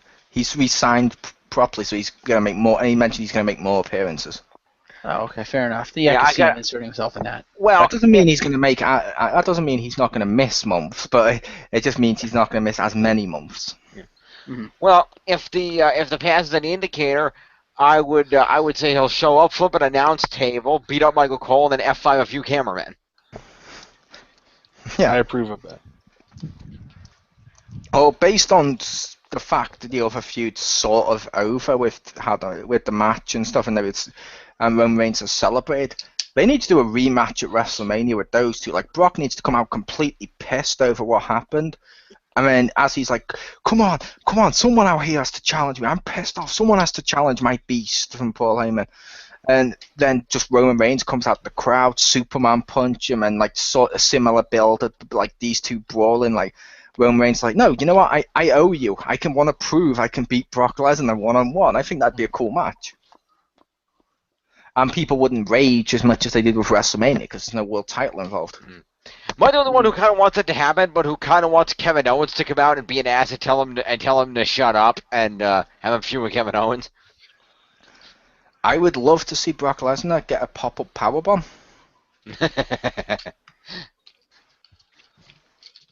I would pay to see that. I like Brock. I don't think he can jump that high. Probably not. That's true. That would be a pop sort of up, but stuck in the middle powerbomb. Yeah. Unless he does the other thing. What's that? Knocks Brock on the floor, pulls Paul Heyman into the ring, throws Paul Heyman into a whoop, pop-up powerbomb onto Brock. There you go. But I don't think Paul Heyman can jump that high. That is also true. Oh my god. Imagine if he can do a double pop-up powerbomb to both Brock and Paul Heyman. I'd want to see that. I don't think he has the bicep for that. No. He will make it. It would be like a double choke slam. As long as he jumps high enough, he can go boom, knock one in the ass. Yeah.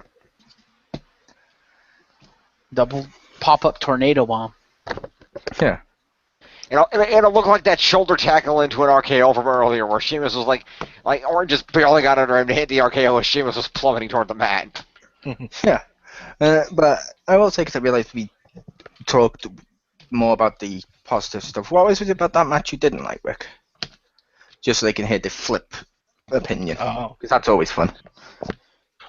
I don't know. Just I didn't buy in any of the hype for the buildup of it personally. And just I don't know. It's like, okay, Undertaker gets his win. I don't know. And that end was just not satisfying. I understand that they were, that they had to do something to keep them both. Well, I know that they wanted to do something to keep them both strong. And I'm like, okay, fine.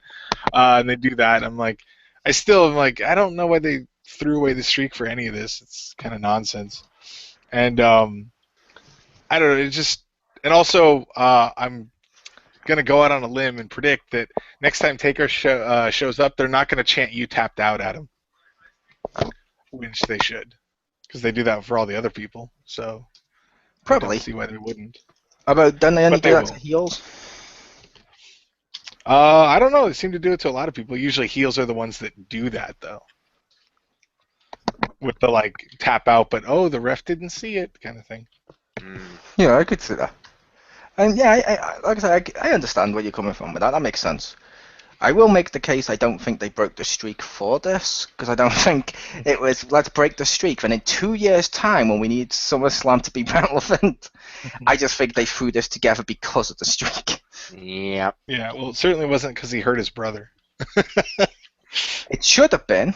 Yeah, the that other, makes sense. yeah, that made sense. The other argument, if you've been talking about this for 2 years now, does also kind of make sense. Yeah, that's true. But yeah, I could also understand not buying into the hype. Like I said, I wanted to buy into the hype, and I was excited for the match at least, but I didn't get as hyped up as normal, because it says it all when they had a 30-minute special on the network for this, and I watching it, and I even gave an award to that last week of, it was the same as the build-up on Raw, just longer at the same stuff. This isn't cool. There's more build-up between Rock Cena, obviously, that makes sense, but there was more build-up towards Rock Cena in their documentary. I wanted more that style and less just the same thing from Raw. Honestly, go ahead. I was going to say that 30-minute video reminded me of, do you remember a couple of years back when it was Triple H, Shawn Michaels, and people like that, when the streak was really at its flux, or whatever you'd call it, like when people were really buying into the streak the most, or like Shawn Michaels, Triple H era? Do you remember when they kept having interviews with like Austin and people like that talk about why Undertaker would win or why the other person definitely is the man to break the streak? It felt like that, but turned down. Like it felt like that, just not as much effort. And I was gonna say, honestly, at this point, I know we talked about, we halfway expected maybe Kane to show up in the middle of the match or something, but now that I think about it, I think it would work better if when Kane does show up, he needs to show up during the continuation of the Taker Brock feud, but he needs to show up and assault the Undertaker.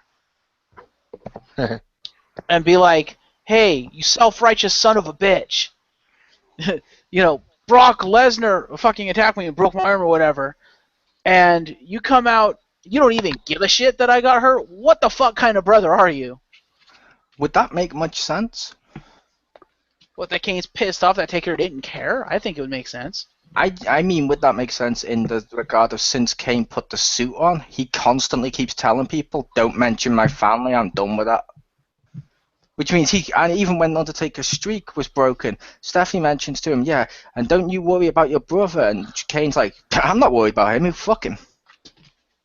And it's like, well, to be fair, if someone's talked for like a year or two and not giving a shit about me, I'm probably not going to be, I'm not going to be super pissed if they didn't come out to save me, because it's like, I kind of did that myself. I'm not sure if you'd agree with that or not. Well, no, it's not that he's pissed that he didn't come out to save him. It'd be more along the lines of, you come back to rekindle your feud with Brock Lesnar, but it's not because he injured me. No. It's because of your fucking ego and your self-righteousness and your need for vengeance. Fuck you.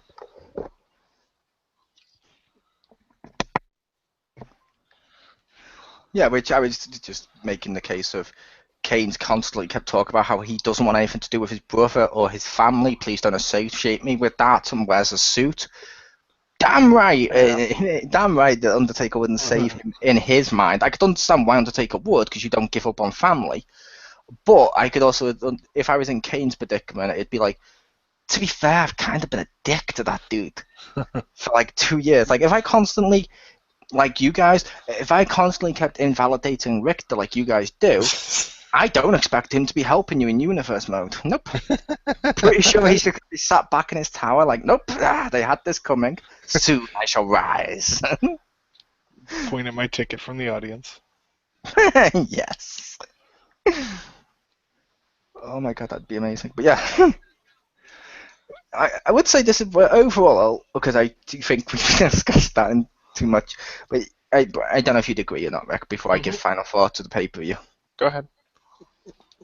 Not a bad SummerSlam. Pretty good SummerSlam. I appreciate the effort they put in to try and make this bigger than it was.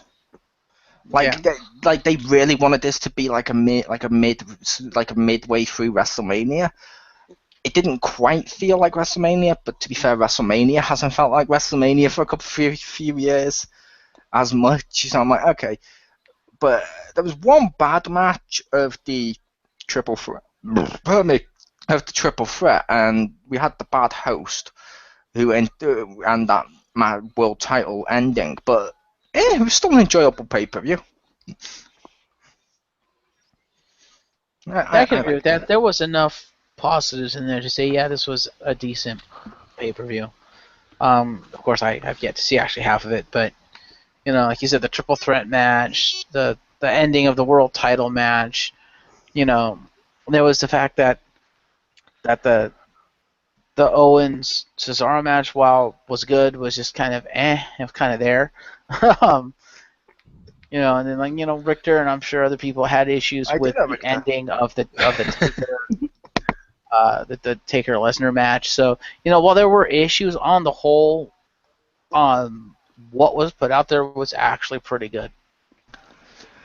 Yeah, like I said, I can understand Richter's complaints with that match, with the end one.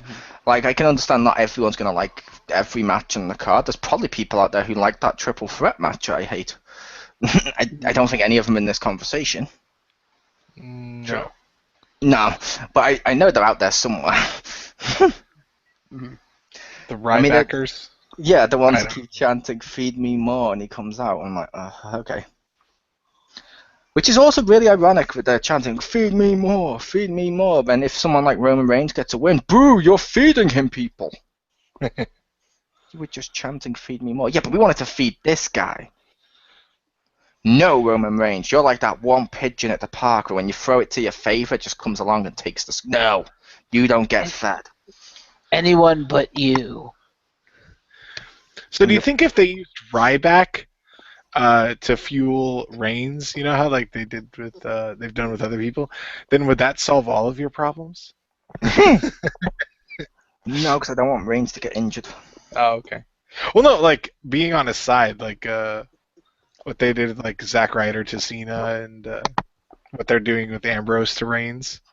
I could see that, but I'm going to make a case that I really want him to keep pushing Ryback. He deserves this push.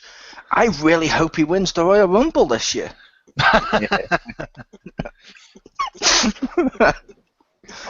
Also, welcome back, Brian. Never been happier to see you. Would it be funny if they did that and it completely backfired and it worked normally for Ryback? Yeah, like the one time that we planned. Yeah. You're just like, no! God! Everything is wrong! Yeah. Like Ryback doing it, and then at Fastlane, whatever it's called, I can't wait for Daniel Bryan v Roman Reigns to see who should really go to WrestleMania.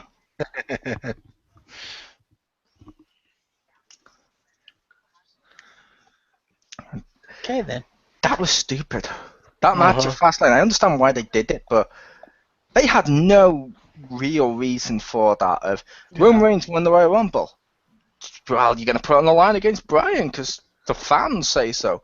No, that's not how the contract works. You even had Randy Orton at one point, but like RKO Stephanie, point kick Vince, I think it was, and various other stuff. And WWE wanted to, and this is story-wise, of course, WWE wanted to fire him, and his thing was, no, my lawyers say the contract says I must go to WrestleMania, that's what we signed. We must do this, and they're like, crap. Roman Reigns like, fuck him. He's Samoan. He probably doesn't even know what a lawyer is. We're all like the head shrinkers, right? They need to like shove that logic into other things. So just be like, this week at the box office, this movie beat the other one. It's like, oh, this just in, they're gonna have a match to determine who actually had the #1 at the box office. Yes. No. Yeah. I also love like you said, like if you put the wrestling logic, it's the same thing with some other stuff with video games. Yeah. But if you put wrestling logic to other stuff, it makes no sense. Uh-huh. Like, how many people here are excited for, or how many people here were originally excited when it first came out for the Avengers film? Me. How many people said, boo, Marvel's trying to push the Avengers, they're really forcing this group together to get our money.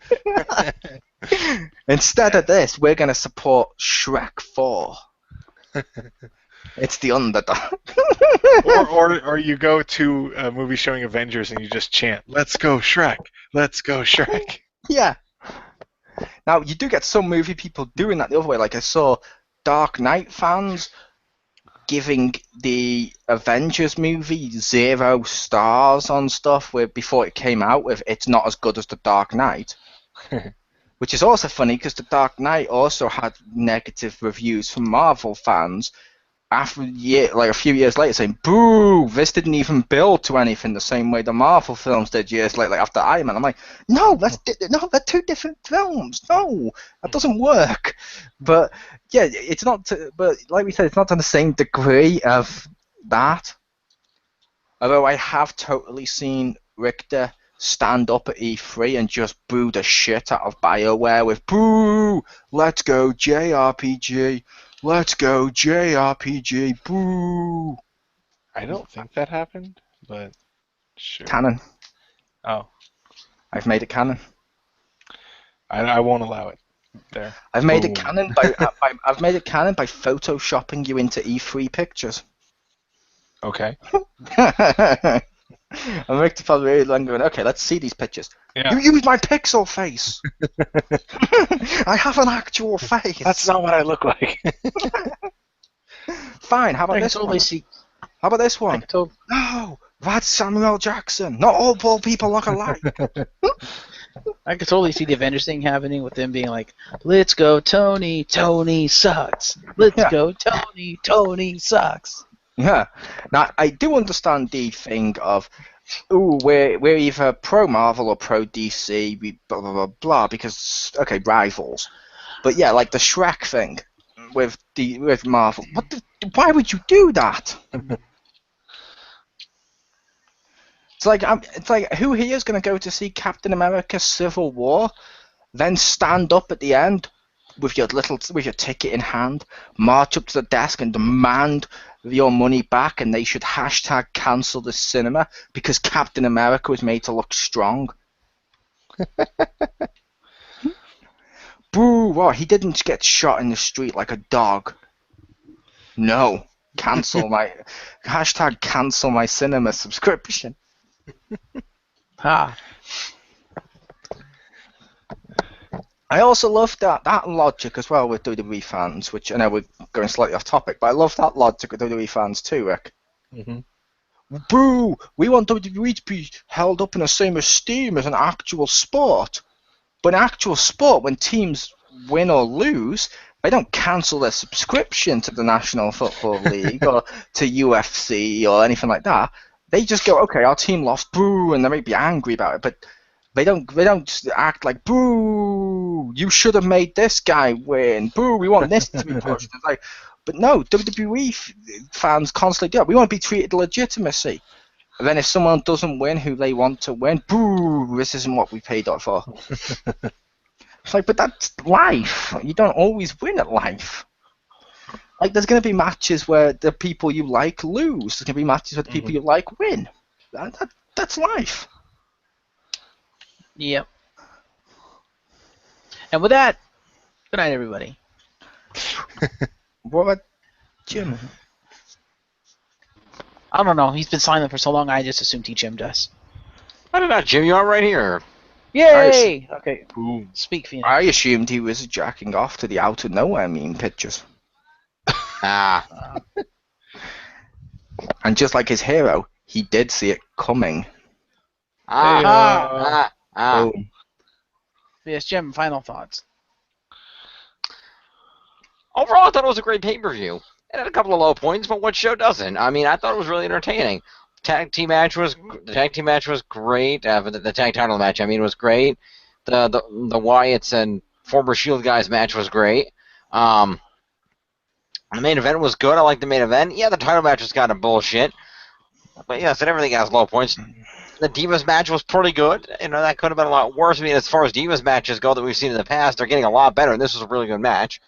Yeah, overall, just a really good pay-per-view, and I felt they did a good job of making it feel like a really big spectacle. So, yeah, overall, I liked it. Now, if only they could Steve have gotten a Amell in host. 2K16. Now, if only they could have gotten a host to match the spectacle. Mm. I don't know. This host does seem to be overhyped as much as the rest of some of the matches on this pay-per-view. Hey, yo.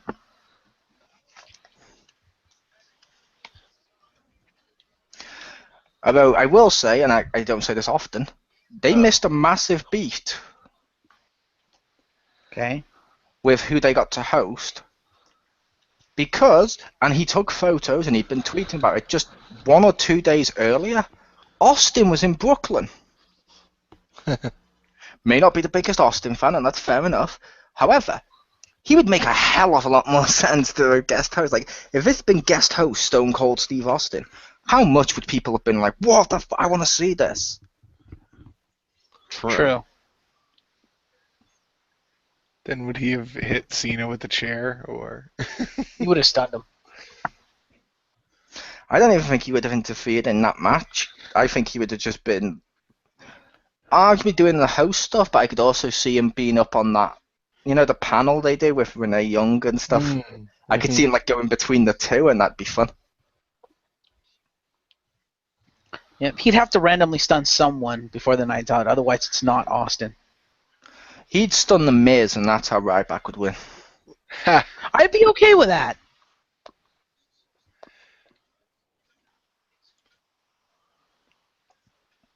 No. Doom stunner. Yeah, and that's only because I was thinking which match was the one we all agree is the worst. I'm like, Ryback already had a stupid, cheap victory that if a heel did it now. So I'm like, let's give him another one that if a heel does it, they'd be okay with. Like, to be honest, I have mentioned in the past that triple threat strategy is a valid, sound strategy. It's just the commentators' responses to it I don't like. Yes. Yeah. But Austin coming out in that match and then just stunning the crap out of Miz. When Miz is like talking to him in like the beginning of the show with, oh, okay, so you did the movie The Condemned and you in The Expandables. I'm the A-list Hollywood star here, and just gets all up in his face. I can totally see it. Yeah, that would work. Miz vs. Austin, WrestleMania 32. Boom. The matchup no one wanted. Exactly. That's true. Because if Austin comes back, people want to see him against more like an Orton character, one that's a similar character to him. The RKO Like versus the stunner. Like Austin CM Punk was totally fucking. It was way too perfect. Especially during his straight society or his straight edge society days, where he was like pouring out the alcohol into bins and be like, "You shouldn't drink." That is perfect. If he'd done that to Austin, how much balls would you think he had? If he came into the ring with Austin, opened up all his beers, and just poured them into a bin in front of him, you'd be like, "That dude's got balls." It's sort of like Austin, you don't touch his beer. Like on Biker Taker, you don't touch his bike. Yeah. People still inexplicably do. But when they do, you're like, you got balls for doing that. Mm-hmm. Yeah, pretty much. Yep. All right. Back to the Ivory Tower. Indeed. What are your final thoughts, Tammy? I don't know. I thought the pay-per-view was okay at best. And again, I was surprised. That was a couple years ago, the first time when it's like, oh yeah, the big four pay-per-views. I'm like, oh, WrestleMania, Rumble, and what else? And people, I forget the third one. People are like, yeah, SummerSlam. And I'm like, Survivor Series. Yeah, I was like, when was SummerSlam one of the big ones? And I don't know, just every year I never see that. I was just like, okay, they did it. I don't know. It never seems to me like this one they made it longer, so I was like, oh, okay. And then it still was like, okay. Yeah, they made it longer and tried to do returns and the guest host and all the stuff they kind of do for WrestleMania, even a celebrity match, but it didn't feel like WrestleMania like they were going for. Like, I do agree. Yeah. I think they're certainly considered the big four just because they were like four of the original pay-per-views WWE did, and they've been around longer than all the other pay-per-views. They're also the big four because WrestleMania is what everything built up to. Yeah. Royal Rumble kicks off WrestleMania thing. Survivor Series was normally what culminated or ended the winter feuds. And SummerSlam is because every year WWE normally does a big summer storyline that ends at SummerSlam. Like the, I want my ice cream bar, so I'm going to take the title and leave when I fired, or this year round it'd be the Divas Revolution and stuff like that. So they normally do, you know what I mean, a big storyline that ends at SummerSlam. So it's like that's why I would count them as the big four, along with the longevity. I gotta agree with, but I really think if they're gonna keep Survivor Series as one of the big four, they need to start having actual Survivor Series matches at that pay-per-view. If they keep this Divas Revolution going, we have a perfect one for this year. That's true. But this year, one of the matches will probably be Dean Ambrose, Roman Reigns, and I know let's put them with the Lucha Dragons because we want them in this match, against the Wyatts and Ascension because they're not doing anything right now. Yeah, and we just remembered we hired them. We've just remembered we hired them, so we're like, oh crap, we need to use them. Yep. Can that be a match type? That's right. We pay you match. Mm. And the winner goes to Zack Ryder. Isn't that I was going Isn't to say that match Steven type? Richards. Isn't that technically the mid and low card battle royale every year at WrestleMania? Yep, the thing that used to be a dark match, but now for some reason has made it to the full card. Because it's now the Andre the Giant Memorial Battle Royal. Yeah, it's the oh shit, that's right. We actually pay you. Maybe we should put you on the card just to make you feel relevant again for one night match. Yep. Mm-hmm.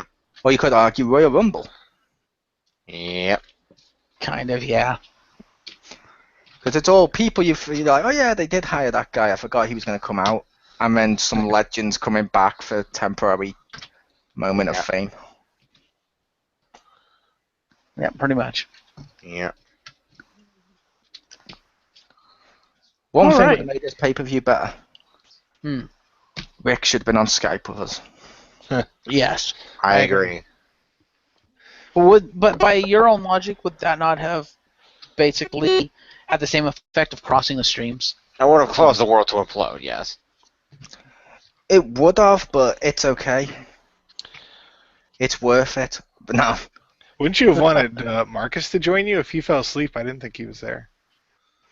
Nah, that's fine. Hey, I hope he never wakes up. Hang on. Wow. I just mean because you're tired. I'm looking Oh, out okay. for you, little buddy. Uh-huh. Who I want to die horribly. That's legit. I hope you fall asleep like this on your way driving to work tomorrow. It's cool. Wow. I'm kidding. That's just morbid. But I will say hashtag everything's better with Rick. Yay. Hashtag everybody loves Rick. I mean, it's like the word roll means nothing unless you add Rick in front of it. That is true. Yay.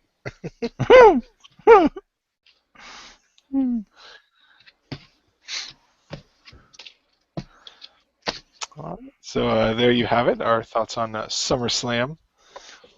And so join us to Weird tangents. yeah, and our awesome tangents. And so join us tomorrow night when we go over the NXT Brooklyn event. And Indeed. so hope to see you for that. And then of course next Sunday we'll be back to normal X-Marks because I don't think there's any special events for another 2 weeks or whatever. We're still doing it like that. Yeah, I think we are. Yeah, we're still doing it like that. It's the normal thing. Although I will say, Rick, if this was in Brooklyn, how did they miss off on getting the icon Brooklyn Brawler to be guest host? I haven't seen it yet, so maybe he was. I meant of SummerSlam because that was also in Brooklyn. Oh, I see what you mean. I did see one interesting article leading up to this. Is apparently they were worried that somebody might show up and something might happen because there was an article showing that in the lead up to this, WWE did refile their copyright claim for the name Crime Time. And I'm not joking. That was a serious article that they had redone that, and that JTG and Chad have actually been using the properly spelled Crime Time as their name on the indie circuit. Apparently, If it's properly spelled, it goes against their gimmick. I know. That's why WWE turned around and copyrighted the gimmick so that they couldn't use it. Yeah. That seems really petty. Yes. Because I don't think anyone's going to say, oh my god, did you guys totally tune in to Global Force Wrestling this week? Yeah, okay, WWE may have hyped up Undertaker Brock for uniting of two titles, but we had Crime Time. Brooklyn.